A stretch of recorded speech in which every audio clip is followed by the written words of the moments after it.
സ്വാഗതം പറയുന്നതിന് ward member Silvy ബിജുവിനെ ക്ഷണിക്കും. ഇന്നത്തെ റെസിഡൻസ് രൂപീകരണത്തിൻ്റെ ഭാഗമായിട്ട് ഇവിടെ എത്തിച്ചേർന്നിട്ടുള്ള ബഹുമാനായ നമ്മുടെ പഞ്ചായത്ത് പ്രസിഡന്റ് VM ഷംസുദ്ദീൻ അവറുകൾ, അതുപോലെ തന്നെ നമ്മുടെ ഹെഡ്രാക്കിൻ്റെ പ്രസിഡൻ്റായ മേഖലാ പ്രസിഡൻ്റായ ഉബൈദുള്ള അവറുകൾ, അതുപോലെ നമ്മുടെ ജില്ലാ സെക്രട്ടറി വിനയൻ, ജോയിൻറ്റ് സെക്രട്ടറിയായ സജീവൻ ചേട്ടൻ, പിന്നെ നമ്മുടെ അടുത്ത റെസിഡൻസ് മൂന്നിൽ തന്നെ രൂപീകരിച്ചിരിക്കുന്നതിൻ്റെ പ്രസിഡൻ്റായി തിരഞ്ഞെടുത്തിരിക്കുന്ന ബാബുചേട്ടൻ, പിന്നെ സ്നേഹം നിറഞ്ഞ എൻ്റെ സഹോദരി സഹോദരന്മാരെ, സ്വാഗതം ആശംസിക്കുക എന്നാണ് എൻ്റെ കടമ. എങ്കിലും ഒരു റെസിഡൻസ് എന്താണ് എന്ന് നിങ്ങൾ അറിഞ്ഞിരിക്കണം. റെസിഡൻസിനെ സംബന്ധിച്ചുള്ള കാര്യങ്ങൾ, റെസിഡൻസുമായി ബന്ധപ്പെട്ടുകൊണ്ടുള്ള കാര്യങ്ങൾ, അതിനെ സംബന്ധിച്ചുള്ള കാര്യങ്ങളൊക്കെ കൃത്യമായിട്ട് അതിന് ജില്ലാ സെക്രട്ടറി അവരെല്ലാവരും പറയും. എങ്കിലും എനിക്കറിയാവുന്ന തരത്തിൽ കുറച്ച് കാര്യങ്ങൾ ഞാൻ പറയുകയാണ്. നമ്മളെ സംബന്ധിച്ചിടത്തോളം റെസിഡൻസ് രൂപീകരിക്കുക എന്ന് പറഞ്ഞാൽ നമ്മളെല്ലാവരും ഇപ്പോഴും നമ്മുടെ ഒരു വീടിൻ്റെ ഉള്ളിൽ, ഒരു മതിൽക്കെട്ടിൻ്റെ ഉള്ളിൽ നമ്മളെല്ലാവരും കഴിഞ്ഞു പോകുന്നവരാണ്. അവരവരുടെ വേദനകൾ, വിഷമങ്ങൾ, ബുദ്ധിമുട്ടുകൾ, സന്തോഷങ്ങൾ എല്ലാം അവരവർ തന്നെ സ്വീകരിച്ച് അതനുസൃതമായിട്ട് പോന്നിരിക്കുകയാണ്. പക്ഷേ ഇനി മുതൽ ഒരു റെസിഡൻസ് രൂപീകരിച്ച് കഴിഞ്ഞാൽ ഈ 70 വീടുകളാണ് നമ്മൾക്കിവിടെ ഇപ്പം റെസിഡൻസിനായിട്ട് ഇവിടെ തിരഞ്ഞെടുത്തിരിക്കുന്നതെന്നാണ് പറഞ്ഞിരിക്കുന്നത്. ഈ 70 വീടുകളിലെയും ഓരോ വീടിൻ്റെയും വേദന നമ്മുടെ ഓരോരുത്തരുടെയും വേദനകളാണ്. കാരണം ബുദ്ധിമുട്ടുകൾ, സന്തോഷങ്ങൾ എല്ലാം ആ ഒരു വീടിനെ സംബന്ധിച്ചിടത്തോളം ഒരു വീട്ടിൽ ഉണ്ടാകുന്ന എന്ത് പ്രശ്നങ്ങളായാലും അതിൽ ഈ 70 വീട്ടുകാരും കൊണ്ടുവേണം പോകാനായിട്ട്. അങ്ങനെയാണ് ഒരു റെസിഡൻസ് രൂപീകരിച്ചാൽ നമ്മൾ ചെയ്യേണ്ടത്. കാരണം നമ്മളെ സംബന്ധിച്ചിടത്തോളം നമ്മൾ കൂടുതൽ വൈഡായിട്ടുള്ള കാര്യങ്ങൾ നമ്മൾ ചിന്തിച്ച് കൊണ്ടുപോകേണ്ട ഒരു കാര്യമാണ് ഈ റെസിഡൻസിൽ വരുന്നത്. ചിലപ്പോൾ അതിനകത്ത് ചില പിരിവുകളുണ്ടാവാം, പല കാര്യങ്ങളൊക്കെ ഉണ്ടാവും. അതൊക്കെ സഹകരിച്ച് പോകണം, അല്ലാതെ മാറി നിന്നുകൊണ്ട് വിമർശിച്ച് കാര്യങ്ങൾ ചെയ്തിട്ട് കാര്യമില്ല. അതുകൊണ്ട് റെസിഡൻസുമായി ബന്ധപ്പെട്ടുകൊണ്ട് നമ്മളെ സംബന്ധിച്ചിടത്തോളം നമ്മുടെ എല്ലാവരും ഒറ്റക്കെട്ടായിട്ട് ഒരു കുടുംബത്തിലെ അംഗങ്ങളാണെന്ന് കരുതി തന്നെ പോകണമെന്നാണ് റെസിഡൻസ് എന്നതുകൊണ്ട് നമ്മൾ ഉദ്ദേശിക്കുന്നത്. അതിൽ നിങ്ങൾക്ക് എല്ലാവർക്കും ജഗദീശ്വരൻ നല്ല രീതിയിൽ പ്രവർത്തിക്കാൻ, ഒരുമിച്ച് ഒറ്റക്കെട്ടായതുകൊണ്ട് പ്രവർത്തിക്കാൻ സഹായിക്കട്ടെ എന്ന് ഈ സമയം ഞാൻ പ്രാർത്ഥിക്കുകയാണ്. എല്ലാവിധ ആശംസകളും അതോടെ അറിയിച്ചുകൊണ്ട് ഞാൻ എൻ്റെ കടമയിലേക്ക് കടക്കുകയാണ്. ഇന്നത്തെ ഇതിൻ്റെ അധ്യക്ഷപദം അലങ്കരിക്കുന്ന നമ്മുടെ ഈ ഹെഡ്രാക്കിൻ്റെ പ്രസിഡന്റ് ഉബൈദുള്ള സാറ്, എല്ലാവരുടെയും പേര് ഏറ്റവും സ്നേഹത്തോടുകൂടി ഹാർദവമായി സ്വാഗതം ചെയ്യുകയാണ്. അതുപോലെ തന്നെ നമ്മുടെ ഈ റെസിഡൻസിൻ്റെ ഉദ്ഘാടന കർമ്മം നിർവഹിക്കാനായി എത്തിച്ചേർന്നിരിക്കുന്ന നമ്മുടെ എല്ലാവരുടെയും ആദരണീയനായ പഞ്ചായത്ത് പ്രസിഡന്റ് VM ഷംസുദ്ദീൻ അവറുകളെ നിങ്ങളുടെ എല്ലാവരുടെയും പേരിൽ ഏറ്റവും ഹാർദവമായി സ്വാഗതം ചെയ്യുകയാണ്. അതുപോലെ തന്നെ നമ്മുടെ ജില്ലാ സെക്രട്ടറി ആയിട്ട് ഇവിടെ എത്തിച്ചേർന്നിരിക്കുന്ന മേഖലാ സെക്രട്ടറിയായി വന്നിരിക്കുന്ന വിനയനെ എല്ലാവരുടെയും പേരിൽ ഏറ്റവും സ്നേഹത്തോടെ ഹാർദവമായി സ്വാഗതം ചെയ്യുന്നു. മേഖലാ സെക്രട്ടറി ജോയിൻറ്റ് സെക്രട്ടറിയായി ഇവിടെ എത്തിച്ചേർന്നിരിക്കുന്ന സജീവൻ ചേട്ടനെ ഏറ്റവും സ്നേഹത്തോടു കൂടി ഞങ്ങളുടെ എല്ലാവരുടെയും പേരിൽ ഹാർദവമായി സ്വാഗതം ചെയ്യുകയാണ്. അതുപോലെ തന്നെ നമ്മുടെ ബാബു ചേട്ടനെ ഏറ്റവും സ്നേഹത്തോടു കൂടി ഈ റെസിഡൻസിലേക്ക് ഹാർദവമായി സ്വാഗതം ചെയ്യുന്നു. ഇനി ഇവിടെ നിങ്ങൾ എത്തിച്ചേർന്നിരിക്കുന്ന നിങ്ങൾ ഓരോരുത്തരുമാണ്. ഇവിടെ എത്തിച്ചേർന്നിരിക്കുന്ന പോളിയുണ്ട്, പിന്നെ ഇവിടെ എത്തിയ എല്ലാവരെയും നിങ്ങളെല്ലാവരെയും ഏറ്റവും സ്നേഹത്തോടെ ഹാർദവമായി സ്വാഗതം ചെയ്തുകൊണ്ട് ഞാൻ എൻ്റെ വാക്കുകൾ നിർത്തുന്നു. അടുത്തത് അധ്യക്ഷ പ്രസംഗമാണ്. കാര്യമായിട്ട് പ്രസംഗിക്കാനുള്ള റെസിഡൻസ് അസോസിയേഷൻ്റെ ആവശ്യകതയെക്കുറിച്ചൊക്കെ മെമ്പർ ചെറുതായിട്ടൊക്കെ നിങ്ങളോട് പറഞ്ഞു തന്നു. അത്രയും തന്നെ എനിക്ക് പറയാനുള്ളൂ. നമ്മൾ പഴയ കാലം പോലെയല്ല, പുതിയ കാലഘട്ടത്തിൽ നമ്മുടെ ജീവിതശൈലിയിലെല്ലാം മാറ്റം വന്നു. നമ്മളുടെ സാമ്പത്തിക സാംസ്കാരിക മേഖലകളിൽ വൻ മാറ്റം വന്നു. ആദ്യ കാലഘട്ടത്തിൽ നഗരപ്രദേശങ്ങളിൽ മാത്രം ഒതുങ്ങിയിരുന്ന റെസിഡൻസ് അസോസിയേഷനുകൾ ഗ്രാമപ്രദേശങ്ങളിലേക്ക് വന്നതുകൊണ്ട് വരാനുണ്ടായ സാഹചര്യം അത് തന്നെയാണ്. നമ്മുടെ എല്ലാ ജീവിത നിലവാരങ്ങളിലും കാര്യമായ മാറ്റങ്ങൾ വന്നു. അപ്പോൾ നമ്മൾ ജോലി, മറ്റ് തിരക്കുകളിലേക്കായി പോയി നമ്മുടെ സ്വന്തം വീടിന് അടുത്തുള്ള ആളുകളെ തിരിച്ചറിയാനോ അവരുടെ വിഷമതകൾ അറിയാനോ പറ്റാത്ത ഒരു സ്ഥിതിയിലേക്ക് മാറി എന്ന് വേണം നമുക്ക് പറയാൻ. ഇപ്പോൾ നമ്മൾ ഈ റെസിഡൻസ് അസോസിയേഷൻ ഈ ഭാഗത്ത് മാത്രമേ ഇല്ലാതിരുന്നുള്ളൂ, മറ്റു ഭാഗങ്ങളെല്ലാം പൂർത്തീകരിച്ചു വരുന്നു. എഡ്രാക്കിനെ സംബന്ധിച്ച് പറയുകയാണെങ്കിൽ Ernakulam district residents association apex council എന്നാണ് അതിൻ്റെ പൂർണ്ണരൂപം. അതിൻ്റെ ഒരു ഘട്ടം പറഞ്ഞു തരികയാണെങ്കിൽ ഏറ്റവും താഴേക്കടയിലെ റെസിഡൻസ് അസോസിയേഷൻ, അതിൻ്റെ മുകളിൽ മേഖല, ശ്രീമൂലം മേഖലാ റെസിഡൻസ് അസോസിയേഷൻ, അതിൻ്റെ മുകളിൽ ജില്ല, അങ്ങനെ 3 ഘട്ടങ്ങളാണുള്ളത്. സംസ്ഥാന തലത്തിലും ദേശീയ തലത്തിലും ഉണ്ട്. അതിൻ്റെ പേര് കോർവ എന്നാണ്. അങ്ങനെ 5 ഘട്ടങ്ങളിലാണ് ഇതുള്ളത്. അപ്പോൾ നമുക്കറിയാം ഈ എഡ്രാക്ക് റെസിഡൻസ് അസോസിയേഷൻ്റെ കീഴിൽ ഏതാണ്ട് 1700-800ഓളം റെസിഡൻസ് അസോസിയേഷനിലാണ് രജിസ്റ്റർ ചെയ്തിട്ടുള്ളത്. അപ്പോൾ നമ്മൾ ഈ റെസിഡൻസ് അസോസിയേഷൻ രൂപീകരിക്കുമ്പോൾ തന്നെ എല്ലാവർക്കും ഈ കാര്യങ്ങളിലേക്ക് കടന്നു വരാൻ ബുദ്ധിമുട്ടാണ്. നമുക്കറിയാം ഇപ്പോൾ ഇവിടെ ഉള്ളതിൽ വളരെ ചെറുപ്പക്കാരായ ആളുകളും കുട്ടികൾ, വിദ്യാർത്ഥികളൊന്നും ഇത്തരം കാര്യങ്ങളിൽ പങ്കെടുക്കാറില്ല. അത് അവരുടേതായ ലോകത്തേക്ക് പോയി അവരുടെ രീതിയിലേക്ക് പോയിക്കൊണ്ടിരിക്കുകയാണ്. അപ്പോൾ അത്തരം കാര്യങ്ങളിൽ മാറ്റം വരുന്നതിന് വേണ്ടിയാണ്, ഒരു ഒത്തൊരുമയ്ക്ക് വേണ്ടിയിട്ടാണ് നമ്മൾ റെസിഡൻസ് അസോസിയേഷൻ രൂപീകരിക്കുക. ഓരോ ഏരിയയിലും റെസിഡൻസ് അസോസിയേഷൻ രൂപീകരിച്ചാൽ നമ്മളെല്ലാവരും വ്യക്തിപരമായിട്ട് നമ്മൾ അറിയുമെങ്കിലും പോലും നമ്മുടെ ബുദ്ധിമുട്ടുകളും കാര്യങ്ങളൊന്നും പരസ്പരം ഷെയർ ചെയ്യാറില്ല. നമ്മൾ ജീവിതത്തിൽ ഏറ്റവും കൂടുതൽ നമുക്കുള്ള സങ്കടങ്ങളാണ്. നമ്മളത് ആരോടും ഷെയർ ചെയ്യില്ല. എപ്പോഴും നമ്മുടെ ജീവിതത്തിലുള്ള സങ്കടമാണ്. പക്ഷേ വളരെ ചുരുക്കാനൊക്കെ അവസരം വളരെ ചുരുങ്ങിയ സമയങ്ങളിൽ മാത്രമേ നമുക്ക് കിട്ടാറുള്ളൂ. അപ്പോൾ അത്തരം കാര്യങ്ങളിലേക്കൊക്കെ നമ്മളെല്ലാ ആളുകളെയും ഉൾക്കൊള്ളിച്ച് കൊണ്ടുപോകുന്നതിന് ഇത്തരം റെസിഡൻസ് അസോസിയേഷനുകളുടെ ആവശ്യകതയാണ്. ഇപ്പോൾ ഈ റെസിഡൻസ് ശ്രീമൂലകരത്ത് എട്രാക്കിൻ്റെ കീഴിൽ ഇത് 30ാമത്തെ റെസിഡൻസ് അസോസിയേഷനാണ്. 29 ബാവുച്ചേട്ടൻ്റെ കീഴിൽ 30ാമത്തെ റെസിഡൻസ് അസോസിയേഷൻ. ഈ റെസിഡൻസ് അസോസിയേഷനുകളുടെ എല്ലാം രൂപീകരിച്ച് അതിൻ്റെ എല്ലാം മേൽഘടകം എന്നതാണ് മേഖല, ശ്രീമൂലനഗരം മേഖലാ കമ്മിറ്റി. അപ്പോൾ മേഖലാ കമ്മിറ്റിയും ഇതും റെസിഡൻസ് അസോസിയേഷനിലെല്ലാം പ്രവർത്തിക്കുന്ന ഒരു ബൈലോൻ്റെ അടിസ്ഥാനത്തിലാണ്. എല്ലാത്തിനും കൃത്യമായ ബൈലോസ് ഉണ്ട്. ജില്ലാ കമ്മിറ്റിയുടെ ബൈലോ തന്നെയാണ് മേഖലാ കമ്മിറ്റിയും അതിൻ്റെ താഴേക്കുള്ള റെസിഡൻസ് അസോസിയേഷനും ഫോളോ ചെയ്യുന്നത്. അപ്പോൾ അതിൻ്റെ ഓരോ രീതികളും ഘട്ടങ്ങളും അതിൽ പറഞ്ഞിട്ടുണ്ട്. ആ രീതിയിലാണ് നമ്മൾ പ്രവർത്തിച്ചുകൊണ്ട് പോവുക. ഏതെല്ലാം രീതിയിൽ ബൈലോ മറ്റു കാര്യങ്ങൾ അവരുടെ സെക്രട്ടറി അവതരിപ്പിക്കും, ഏതെല്ലാം രീതിയിലാണ് വേണ്ടതെന്നുള്ളത്. അപ്പോൾ നമ്മൾ ഈ റെസിഡൻസ് അസോസിയേഷനിൽ രൂപീകരണ യോഗത്തിന് വന്ന എല്ലാവർക്കും ഒരു നന്ദി പറയുകയും അതോടൊപ്പം തന്നെ നമ്മൾ ഈ റെസിഡൻസ് അസോസിയേഷൻ രൂപീകരണത്തിൻ്റെ ഉദ്ഘാടനത്തിന് വേണ്ടി നമ്മൾ ബഹുമാനപ്പെട്ട പഞ്ചായത്ത് പ്രസിഡന്റ് ശ്രീ VM ഷംസുദ്ദീൻ അവരുടെ ഹാർദവമായ ക്ഷണം. നമ്മളുടെ ഇന്നത്തെ ഈ മീറ്റിങ്ങിൽ പങ്കെടുക്കുന്ന ബഹുമാന്യനായ അധ്യക്ഷൻ, റെസിഡൻസ് അസോസിയേഷൻ്റെ മേഖലാ president advocate Ubaidullah, secretary Shri Vinayan, joint secretary Satheesan, നമ്മളുടെ പഞ്ചായത്തിൻ്റെ സ്റ്റാൻഡിംഗ് കമ്മിറ്റി ചെയർപേഴ്സണും നമ്മളുടെ വാർഡിൻ്റെ മെമ്പറുമായിട്ടുള്ള സെൽവി ബിജു, കുളിർമ റെസിഡൻസ് അസോസിയേഷൻ്റെ പ്രസിഡന്റ് ശ്രീ ബാബുചേട്ടൻ, കൂടിയിരിക്കുന്ന മറ്റ് സുഹൃത്തുക്കളെ, നമുക്കറിയാം ഇന്നിപ്പോൾ നമ്മളുടെ ഈ പ്രദേശത്തെ 70ഓളം വീടുകൾ ഉൾപ്പെടുന്ന ഒരു റെസിഡൻസ് അസോസിയേഷന് രൂപം കൊടുക്കുകയാണ്. ഇപ്പം നേരത്തെ നമ്മുടെ അധ്യക്ഷൻ സൂചിപ്പിച്ചതുപോലെ പഞ്ചായത്തിൻ്റെ വിവിധ പ്രദേശങ്ങളിലായിട്ട് ഇപ്പോൾ 30ഓളം അസോസിയേഷനുകളാണ് നിലവിൽ വന്നിട്ടുള്ളത്. മിക്കവാറും എല്ലാ വാർഡുകളും, നമുക്ക് 16 വാർഡുകളുണ്ട്. ഈ 16 വാർഡുകളിലും 2ഉം 3ഉം ഒക്കെ വീതം അസോസിയേഷനുകളാണ് ഇപ്പോൾ നിൽക്കുന്നത്. അപ്പം ഇനി അസോസിയേഷൻ വരുമ്പോൾ സ്വാഭാവികമായിട്ടും ഞങ്ങൾക്ക് പഞ്ചായത്ത് അംഗങ്ങൾക്കൊക്കെ പൊതുവെ ഒരു സന്തോഷത്തിന് വക നൽകുന്ന സംഗതിയാണ്. ഞാൻ എല്ലാ രൂപീകരണ വേളയിലും ഇത് സൂചിപ്പിക്കാറുണ്ട്. മറ്റൊന്നുമല്ല, ഓരോ വാർഡുകളെ സംബന്ധിച്ചിടത്തോളം ഏതാണ്ട് 400-500 വീടുകളാണ് വരിക. ഈ 400-500 വീടുകളിൽ അതാത് വാർഡുകളിലെ മെമ്പേഴ്സ് നേരിട്ട് പോയി കാര്യങ്ങളൊക്കെ തിരക്കി അന്വേഷിച്ച് മുന്നോട്ട് പോകുക എന്നുള്ളത് എപ്പോഴും വളരെ ബുദ്ധിമുട്ടുള്ള സംഗതിയാണ്. എന്നാൽ പ്രധാന വിഷയങ്ങളിൽ എപ്പോഴും പഞ്ചായത്തും പഞ്ചായത്ത് അംഗങ്ങളും ഒക്കെ തന്നെ രംഗത്തുണ്ട്.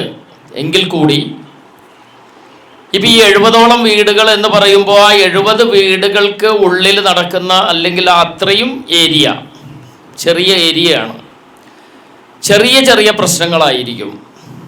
അപ്പം അത് ഈ പറഞ്ഞതുപോലെ വാർഡ് മെമ്പറുടെ അടുത്തേക്കോ അല്ലെങ്കിൽ പഞ്ചായത്തിലേക്കോ ഒക്കെ പോകേണ്ടുന്ന ഒരു വസ്തുതയൊന്നും അതിലുണ്ടാകൂല.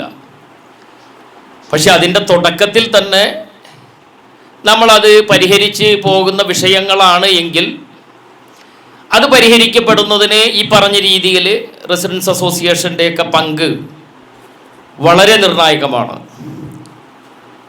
ബന്ധുക്കൾ തമ്മിലുള്ള തർക്കങ്ങളാകാം, അല്ലെങ്കിൽ വീട്ടുകാർ തമ്മിലുള്ള പ്രശ്നങ്ങളാകാം, അതല്ലെങ്കിൽ നമ്മളുടെ നാട്ടിൽ നിലനിൽക്കുന്ന സാമൂഹികപരമായിട്ടുള്ള എന്തെങ്കിലും ഇഷ്യൂസ് ആകാം. എന്തു തന്നെയായിരുന്നാലും നമ്മൾ തമ്മിൽ അറിയുന്ന ആളുകൾ എന്നുള്ള നിലയ്ക്ക് ഈ പറഞ്ഞതുപോലെ അസോസിയേഷൻ്റെ പ്രവർത്തകരും ഭാരവാഹികളുമൊക്കെ ബന്ധപ്പെട്ട് സംസാരിച്ച് അതിൻ്റെ കാര്യകാരണങ്ങൾ പുറമേ നിന്ന് വരുന്ന ഒരാളോട് നമ്മൾ സൂചിപ്പിക്കുമ്പോൾ അവർക്ക് മനസ്സിലാകുന്നതിനേക്കാൾ അതേക്കുറിച്ച് ഒരാൾ പറയാതെ തന്നെ കാര്യങ്ങൾക്ക് ബോധ്യമുള്ള ആളുകളായിരിക്കും മിക്കവാറും ആ പ്രദേശത്തുള്ള ആളുകൾ. അപ്പോൾ തീർച്ചയായിട്ടും ഇത് വലിയ ഒരു വിഷയത്തിലേക്ക് കടത്തിവിടാതെ അവിടെ തന്നെ പരിഹരിച്ച് നമുക്ക് മുന്നോട്ട് പോകുവാൻ സാധിക്കും. ഇനി വ്യക്തികൾ തമ്മിലുള്ള പ്രശ്നമല്ല, സാമൂഹികപരമായിട്ടുള്ള പശ്ചാത്തല മേഖലയിലുള്ള എന്തെങ്കിലും ഇഷ്യൂസാണ് എങ്കിൽ കൂടി അത് വന്ന് എത്തിക്കേണ്ടുന്ന സ്ഥലത്ത് എത്തിക്കുക, ആവശ്യപ്പെടുക എന്നുള്ളത് ഈ പറയുന്നത് പോലെ സ്ഥലത്തെ രാഷ്ട്രീയ പാർട്ടിക്കാരോ അതല്ലെങ്കിൽ സന്നദ്ധ പ്രവർത്തകരോ ഇവരെല്ലാവരും തന്നെ രംഗത്ത് വന്ന് കാര്യങ്ങൾ ചെയ്യുന്നതിനേക്കാൾ ആ പ്രദേശത്തെ ഇത്രയും വീട്ടുകാരുടെ പ്രതിനിധി എന്നുള്ള നിലയ്ക്ക് റെസിഡൻസ് അസോസിയേഷൻ്റെ ആളുകൾ വരുമ്പോൾ അതിന് കൂടുതൽ പ്രാധാന്യം കിട്ടും. ഇപ്പം നമ്മളുടെ ഇവിടെ തന്നെ ഇപ്പോൾ വൈദ്യുതിയുമായിട്ട് ബന്ധപ്പെട്ട എന്തെങ്കിലും ഇഷ്യൂസ് ഉണ്ടെങ്കിൽ KCBയിൽ തന്നെ ചെന്ന് നമ്മൾ എന്തെങ്കിലും കാര്യങ്ങൾ പറഞ്ഞാൽ ഒരു പക്ഷേ നമ്മൾ വ്യക്തിപരമായിട്ട് ആരെങ്കിലുമൊക്കെ പറയുന്ന പോലെയല്ല. ഇപ്പോൾ പഞ്ചായത്തിൽ നിന്നോ അല്ലെങ്കിൽ പഞ്ചായത്ത് മെമ്പർമാരൊക്കെ ആയിട്ട് വിളിച്ച് പറയും, കാര്യങ്ങളൊക്കെ ചെയ്യും. ഇതൊന്നുമില്ലാതെ ഈ അസോസിയേഷൻ്റെ പ്രവർത്തകർ നേരിട്ട് ചെന്ന് സംസാരിച്ചാൽ നമ്മളുടെ പ്രദേശത്തെ ഒരു വിഷയമായിട്ട് അത് അവതരിപ്പിക്കപ്പെടാണ്. അതിനി ഏതെങ്കിലും വ്യക്തികളുടെ പ്രശ്നമാണ്, അവർ നേരിട്ട് ഇടപെട്ടിട്ട് തീരാതിരിക്കുന്ന പ്രശ്നങ്ങളുണ്ടാകും. റവന്യൂ വകുപ്പിലോ പഞ്ചായത്തിലോ ഇനി അതുമല്ലെങ്കിൽ ഞാൻ ഈ പറഞ്ഞ പോലെ വാട്ടർ അതോറിറ്റി, KCB എവിടെയുമായിരുന്നാലും അങ്ങനെ നടക്കാതിരിക്കുന്ന വിഷയങ്ങൾക്കും ഈ പറഞ്ഞതുപോലെ നമ്മൾ നേരിട്ട് ഇടപെട്ട് അതിൻ്റെ പ്രതിനിധികൾ എന്ന് പറഞ്ഞ് ചെന്ന് കാര്യങ്ങൾ സംസാരിക്കുമ്പോൾ അതിനവിടെ പ്രാധാന്യം ഏറുകയാണ്. അപ്പോൾ തീർച്ചയായിട്ടും അവർക്കും മനസ്സിലാകും ഇത് ആ പ്രദേശത്തുള്ള ആളുകൾ എല്ലാവരും ഇടപെടാവുന്ന ഒരു രീതിയിലേക്കാണ് ഇത് പോകുന്നത്. അപ്പോൾ അതുകൊണ്ട് ആ പ്രശ്നത്തിന് ഒരു പരിഹാരം ഉണ്ടാക്കിയില്ലെങ്കിൽ ബുദ്ധിമുട്ടാണ് എന്ന് അവർക്ക് മനസ്സിലാവും. അപ്പോൾ അവരതിൽ ഇടപെടുകയും കാര്യങ്ങൾക്ക് നടപ്പുണ്ടാകുകയും ചെയ്യും. ഇത് ഞാൻ പറഞ്ഞു വരുന്നത് ഇപ്പോൾ മിക്കവാറും പ്രദേശങ്ങളിലെല്ലാം തന്നെ പലയിടത്തും നമ്മളുടെ ഈ അസോസിയേഷൻസ് നിലവിൽ വന്നതിന് ശേഷം ആ പ്രദേശങ്ങളിലുള്ള പ്രവർത്തനങ്ങൾ നമുക്ക് വളരെയധികം ഞങ്ങളിത് മനസ്സിലാക്കിയവരാണ്. ഇന്നിപ്പോൾ ഗവൺമെൻറ്റിൻ്റെ മിക്കവാറും ജിയോ ഇറങ്ങുമ്പോൾ അവരുടെ എല്ലാ സർക്കുലറുകളിലും പഞ്ചായത്തുമായിട്ട് ബന്ധപ്പെട്ടും അതല്ലെങ്കിൽ മറ്റ് വകുപ്പുകളുമായിട്ടൊക്കെ ബന്ധപ്പെട്ട് ഇറങ്ങുന്ന എല്ലാ സർക്കുലറുകളിലും പ്രാഥമികമായിട്ട് നടക്കുന്ന എല്ലാ ചർച്ചകളിലും റെസിഡൻസ് അസോസിയേഷൻസിനെ വിളിച്ചു വരുത്തി അവരെ കൂടി ഉൾപ്പെടുത്തിക്കൊണ്ട് മുന്നോട്ട് പോകണമെന്നാണ് പറയുന്നത്. മാലിന്യ നിർമ്മാർജ്ജനവുമായിട്ട് ബന്ധപ്പെട്ട പ്രശ്നങ്ങൾ ഇപ്പോൾ കൈകാര്യം ചെയ്തു വരുന്നതാണ്. നാളെ മിനിസ്റ്ററുടെ മീറ്റിംഗ് ഉണ്ട്. അതിലും അസോസിയേഷൻ്റെ റെസിഡൻസിൻ്റെ ആളുകളെ വിളിച്ച് കാര്യങ്ങൾ സംസാരിക്കണമെന്ന് പറഞ്ഞിട്ടുണ്ട്. കൂടാതെ പഞ്ചായത്ത് തലത്തിൽ മീറ്റിംഗ് വിളിക്കാൻ പറഞ്ഞിട്ടുണ്ട്. അതിലും ഇതേപോലെ തന്നെ പറഞ്ഞിട്ടുണ്ട്. അപ്പോൾ തീർച്ചയായിട്ടും ഇത് ഗവൺമെൻറ്റും മനസ്സിലാക്കി വരുന്നത് ഓരോരോ പ്രദേശങ്ങളിൽ ഇതേപോലെ ഒറ്റക്കെട്ടായി നിന്നുകൊണ്ടുള്ള ഒരു പ്രവർത്തനം വരുമ്പോൾ ആ പ്രദേശങ്ങളിലുള്ള ജനങ്ങളുടെ പ്രശ്നങ്ങൾക്ക് പരിഹാരമുണ്ടാക്കുക എന്നുള്ളത് വലിയൊരു സംഗതിയാണ്. അതിന് ഈ റെസിഡൻസ് അസോസിയേഷൻ്റെ പ്രാധാന്യം എല്ലാവരും മനസ്സിലാക്കി വരാം. അതുകൊണ്ടുള്ള മറ്റുള്ള ഗുണങ്ങൾ എന്ന് പറയുന്നത് നമ്മളുടെ പ്രദേശത്ത് ജാതിമത ഭേദമന്യേ ഒറ്റക്കെട്ടായി നിന്നുകൊണ്ടുള്ള ഒരു മനസ്ഥിതി ജനങ്ങളിലേക്ക് ഉണ്ടാക്കിയെടുക്കുവാൻ സാധിക്കുന്നു എന്നുള്ളതാണ്. ഒരു ഓണം സെലിബ്രേഷൻ ആയിരുന്നാലും ക്രിസ്മസ് സെലിബ്രേഷൻ ആയിരുന്നാലും ഇനി നമ്മളുടെ റെസിഡൻസിൻ്റെ തന്നെ വാർഷിക പരിപാടികളായിരുന്നാലും എല്ലാത്തിലും ജാതി മത ഭേദമന്യേ നമ്മൾക്ക് പ്രായ വ്യത്യാസമില്ലാതെ എല്ലാ ആളുകളും അതിൽ പങ്കെടുക്കുന്നു എന്നുള്ളതാണ്. ഇന്നത്തെ കാലഘട്ടം നമുക്കറിയാലോ. പ്രത്യേകിച്ച് ഇന്ത്യ മഹാരാജ്യത്ത് പല ഭാഗങ്ങളിലും പല പല പ്രശ്നങ്ങളുമാണ് അല്ലേ? നമ്മളുടെ ഐക്യത്തെയും അഖണ്ഡതയെയും എല്ലാം തന്നെ ബാധിച്ചു വരിക. അപ്പം അതിനെല്ലാം വിരുദ്ധമായിട്ട് ഓരോ പ്രദേശത്തെ ഇത്തരം കൂട്ടായ്മകൾ ഉണ്ടെങ്കിൽ ഒരു കാലഘട്ടത്തിൽ നമ്മളുടെ കുട്ടികളുടെ ഇടയ്ക്ക് ഒറ്റക്കെട്ടായി നിന്നുകൊണ്ടുള്ള പ്രവർത്തനങ്ങൾ ഉണ്ടായിട്ടുണ്ട്. എങ്ങനെയാ? സ്പോർട്സ് രംഗത്ത് ക്ലബ്ബുകൾ രൂപീകരിച്ച് അതിൻ്റെ പ്രവർത്തന രംഗത്തൊക്കെ 100-200 കുട്ടികളൊക്കെ ചിലപ്പോൾ ആ പ്രദേശത്തുണ്ടാകും. ഇവരൊക്കെ പല പല കളികൾ, ക്രിക്കറ്റ് ആയാലും ഫുട്ബോൾ ആയിരുന്നാലും മറ്റു കളികളായിരുന്നാലും ഒക്കെ എല്ലാവരും ഒന്നിച്ച് പങ്കെടുത്ത് മുന്നോട്ട് പോകുന്ന ഒരവസ്ഥ ആ കുട്ടികളിൽ ഒരു ഐക്യം ഉണ്ടായിരുന്നു. ഇന്നിപ്പോൾ ആ കുട്ടികൾക്ക് ഇതേപോലെ നമ്മളുടെ മൈതാനങ്ങളിലെല്ലാം പോയി കളിക്കാനൊന്നും അവർക്ക് സമയമില്ല. ക്രിക്കറ്റില്ല, ഫുട്ബോളില്ല, ചുരുക്കം ചില ഏരിയകളിൽ മാത്രം ഇതെല്ലാം നടക്കുന്നുണ്ട്.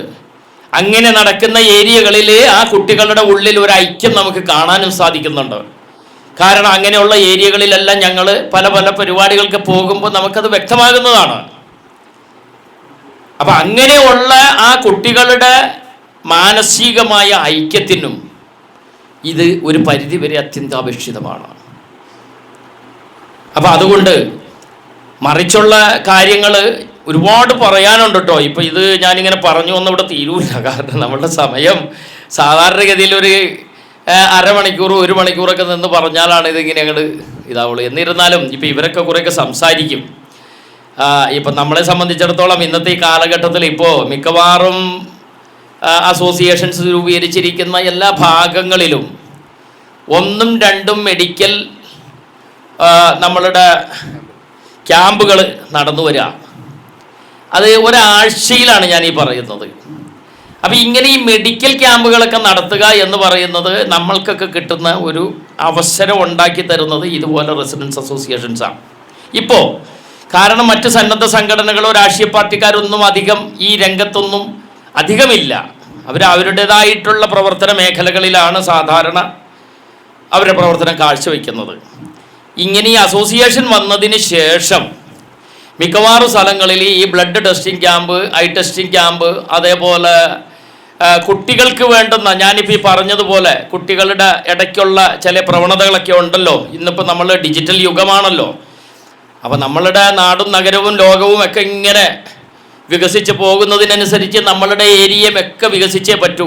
അപ്പോൾ അതിന് ഇൻ്റർനെറ്റ് നമുക്കും ആവശ്യമാണ്. നമ്മളുടെ പഞ്ചായത്ത് ഈ പറഞ്ഞ പോലെ 100% ഇൻ്റർനെറ്റ് സാക്ഷരത കൈവരിച്ചിട്ടുള്ളൊരു പഞ്ചായത്ത് കൂടിയാണ്.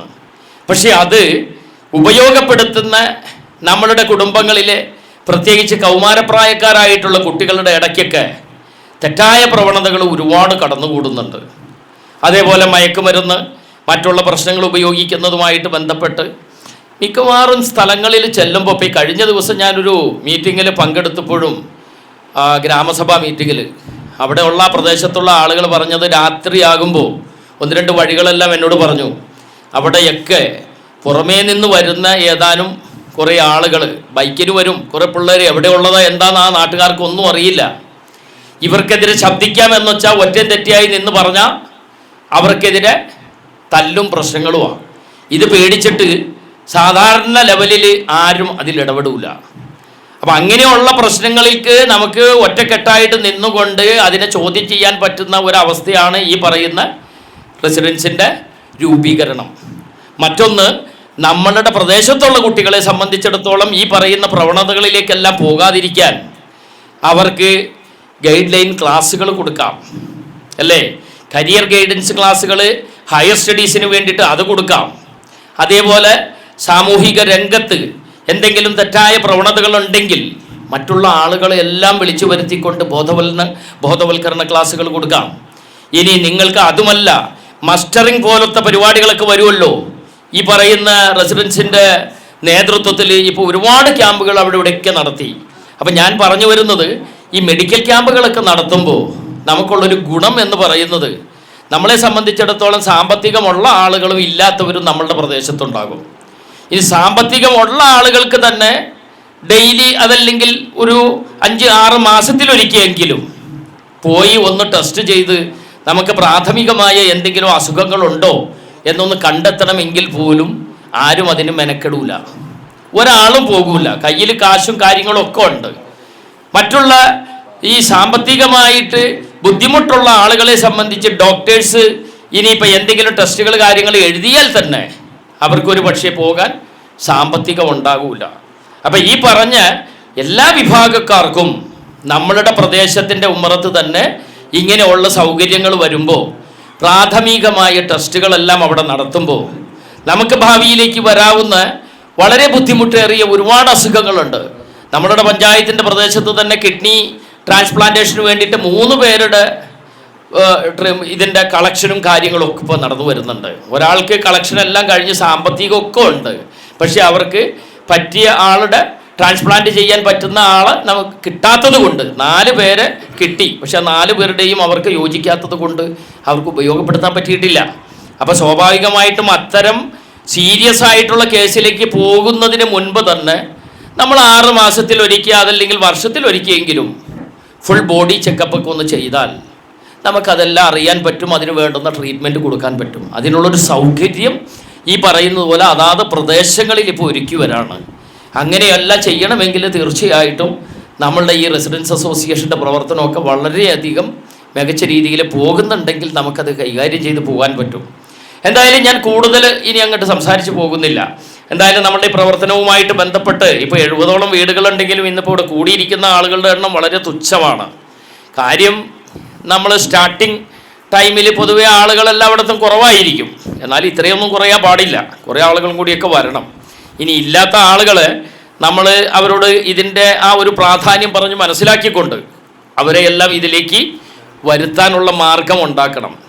നമ്മളിൽ ആർക്കെങ്കിലും എന്തെങ്കിലും സാമ്പത്തികമായ ബുദ്ധിമുട്ടുകൾ വന്നാൽ പോലും നമ്മൾ ഒറ്റക്കെട്ടാണ് എങ്കിൽ, ഈ 10-70 വീട്ടുകാരുണ്ടെങ്കിൽ ചെറിയ തോതിലുള്ള സാമ്പത്തികമായിട്ടുള്ള കാര്യങ്ങളെല്ലാം നമ്മളുടെ കൈകളിലൂടെ തന്നെ നമുക്ക് നടത്തി മുന്നോട്ട് പോകാൻ പറ്റും.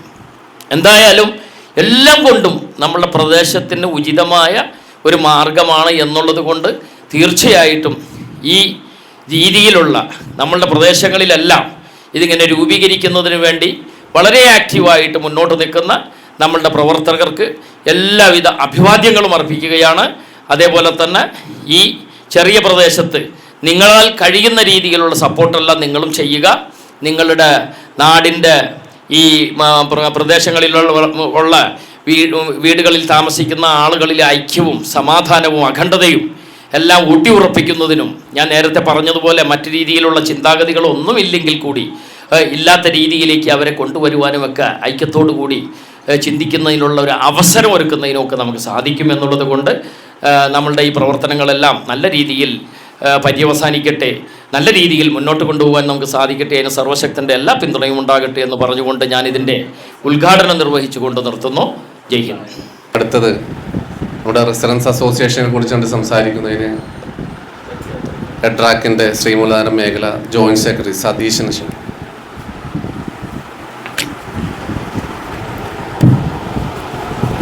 എല്ലാവർക്കും നമസ്കാരമുണ്ട്. എൻ്റെ പേര് സതീശൻ എന്നാണ്. നമ്മുടെ വാർഡ് മെമ്പർ സജീവൻ എന്ന് പറഞ്ഞു തോന്നുന്നത്.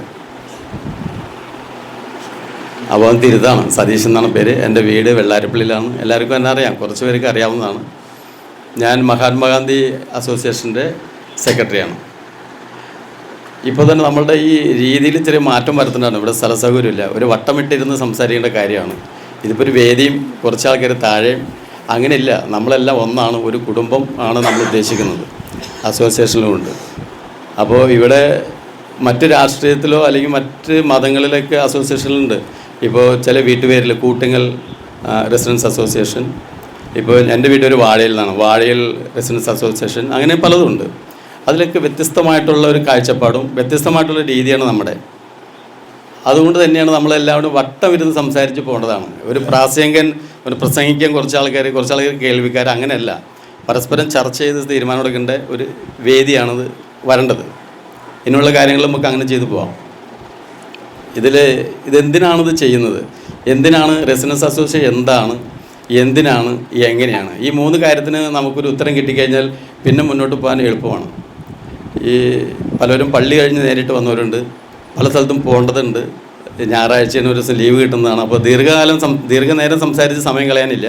ശരിക്കും പറഞ്ഞാൽ 1-2 ദിവസം ഒരു ക്യാമ്പായിട്ട് നടത്തി മുന്നോട്ട് പോകേണ്ട അത്രയേറെ വിഷയങ്ങളുണ്ട്. ഇപ്പോൾ പ്രസിഡന്റ് സംസാരിച്ചു, ഇത് ഒരു ദിവസം കൊണ്ടോ 1 മണിക്കൂർ കൊണ്ടോ തീരുന്ന കാര്യമല്ല എന്ന്. അപ്പോൾ അങ്ങനെ മുന്നോട്ട് പോകണമെങ്കിൽ നമുക്ക് ഒത്തിരി സമയം വേണം. നേരത്തെ നമ്മളെ ഉബൈദ് സംസാരിച്ചപ്പോൾ ചെറിയ കാര്യങ്ങളിൽ നിന്ന് ശ്രദ്ധിച്ച് കാണും. പണ്ടത്തെ ഒരു രീതി നമ്മളിപ്പോൾ ഇവിടേക്ക് ആവിഷ്കരിക്കണം, അതാണ് നമ്മൾ ഉദ്ദേശിക്കുന്നത്. പണ്ടിപ്പോൾ ഇവിടെ ഒരു വീടുണ്ടെങ്കിൽ പണ്ടത്തെ ഞാനൊക്കെ 57 വയസ്സൊരാളാണ്, ആ കാലഘട്ടത്തിലേക്ക് നിങ്ങളൊന്ന് ശ്രദ്ധിച്ചാൽ മനസ്സിലാവും. പണ്ട് നമ്മുടെ വീട്ടിൽ ഇപ്പോൾ ഒരു കഞ്ഞിയും ചമ്മന്തി ആണെങ്കിൽ ഒരു 10-20 വീട് അകലെ വരെയും ആ വീട്ടിൽ ഇത് എന്താണ് ഭക്ഷണം എന്ന് അറിയാൻ പറ്റും. തൊട്ടപ്പുറത്തെ വീട്ടിൽ വന്ന് അരി വയ്ക്കാൻ അരി ഇല്ലെങ്കിൽ അപ്പുറത്ത് അറിയാൻ പറ്റും, അയ്യോ ആ വീട്ടിൽ അരിയില്ലല്ലോ, അവൻ പണിക്ക് പോയിട്ട് കുറച്ച് ദിവസമായി. ആ ഒരു ഐക്യം, ആ ഒരു സ്നേഹം ഇന്നിപ്പോൾ അതില്ല. കാരണം എന്താ, എല്ലാവരും ന്യൂക്ലിയസ് ഫാമിലിയായി മാറി, അവരവരുടെ കാര്യത്തിലേക്ക് മാറി, എല്ലാം എൻ്റേതായിട്ട് മാറി. അതിൽ നിന്ന് വ്യത്യസ്തമായിട്ടൊരു കാഴ്ചപ്പാടാണ് ഈ അസോസിയേഷൻ രൂപീകരണത്തിൽ നമ്മൾ ഉദ്ദേശിക്കുന്നത്. ഇപ്പോൾ നമ്മൾ മെഡിക്കൽ ക്യാമ്പ്, ഒത്തിരി മെഡിക്കൽ ക്യാമ്പ് നടത്തി, മസ്റ്ററിങ്, ഈ ഗ്യാസ് മസ്റ്ററിങ് നമ്മൾ നടത്തി. 1500 പേരോടത്തോളം നമ്മൾ ഗ്യാസ് മസ്റ്റർ, 1800 പേരോടത്തോളം ഗ്യാസ് മസ്റ്റർ നടത്തി. അത് നിസ്സാര കാര്യമല്ല. കാരണം ഓരോ വീട്ടുപടിക്കൽ ഈ ആളുകളെ കൊണ്ടുവന്ന് മസ്റ്റർ നടത്തുമ്പോൾ അവർക്ക് കിട്ടുന്നത് ഗുണങ്ങൾ. കാരണം ഇപ്പോൾ ഒരു ഓട്ടോ വിളിച്ച് ചില ഗ്യാസൊക്കെ കാരണവന്മാരുടെ കയ്യിലായിരിക്കും പേര്, ബുക്കൊക്കെ, അവരതായിട്ട് ചെല്ലണം അവിടേക്ക് ചെയ്യണമെങ്കിൽ. അപ്പോൾ ഓട്ടോ വിളിച്ച് വരണം, ഒരു സ്റ്റെപ്പ് കയറാൻ പറ്റാത്ത അവസ്ഥയിലൊക്കെ ഉണ്ട്. ഈ ശ്രീപുരത്തൊക്കെ വളരെ കഷ്ടപ്പെട്ടിട്ടുണ്ട്. അങ്ങനെ അവരുടെ വീട്ടുമുറ്റത്ത് ഇത് നടത്തി നമ്മൾ ചെയ്തു കൊടുത്തു. പിന്നെ നമ്മുടെ ക്യാമ്പ്, മെഡിക്കൽ ക്യാമ്പ്, ഇപ്പോൾ നേരത്തെ പ്രസിഡന്റ് പറഞ്ഞു, മെഡിക്കൽ ക്യാമ്പ് എന്ന് പറഞ്ഞാൽ നിസ്സാരമല്ല. ഒരാൾക്ക് ആവറേജ് 700-750 രൂപ ലാഭകരമായിട്ടുള്ള പരിപാടിയാണ് നമ്മൾ നടത്തിയത്. നമ്മളിപ്പോൾ ഇവിടുന്ന് രാവിലെ ഡോക്ടറെ കാണണം, ബ്ലഡ് പരിശോധിക്കണം, പിന്നെ ഭക്ഷണം കഴിച്ചിട്ട് പിന്നെ പോയി ബ്ലഡ് പരിശോധിക്കണം, പിന്നെ ഡോക്ടറെ കാണണം, അവിടെ ഇരിക്കണം, ഒരു ദിവസത്തെ പരിപാടി, അതിന് ചീട്ടെടുക്കണം, മരുന്നെല്ലാം കൂടി ഒരു 700-750 രൂപ ടെസ്റ്റ് റിസൾട്ട് നമ്മുടെ കൈ കിട്ടുമ്പോൾ വരും. ഇത് തികച്ചും ഫ്രീ ആയിട്ടാണ് നമ്മൾ അവരവരുടെ വീട്ടുപടിക്കൽ നടത്തിയത്. ഇതൊക്കെ ഈ അസോസിയേഷൻ ഉള്ളതുകൊണ്ടാണ് നടന്നു പോകുന്നത്. ഇത് എന്തിനാണ് എന്ന് ചോദിക്കുമ്പോൾ അതിൻ്റെ ഉത്തരങ്ങളാണ് ഈ പറഞ്ഞത്. പിന്നെ ഇത് എങ്ങനെയാണെന്നുള്ളത്, ഇതെങ്ങനെ നടത്തണം, ഈ നടത്തണം എന്ന് പറഞ്ഞില്ലേ. ഇപ്പോൾ നമ്മളിപ്പോൾ 70 വീടുണ്ട്.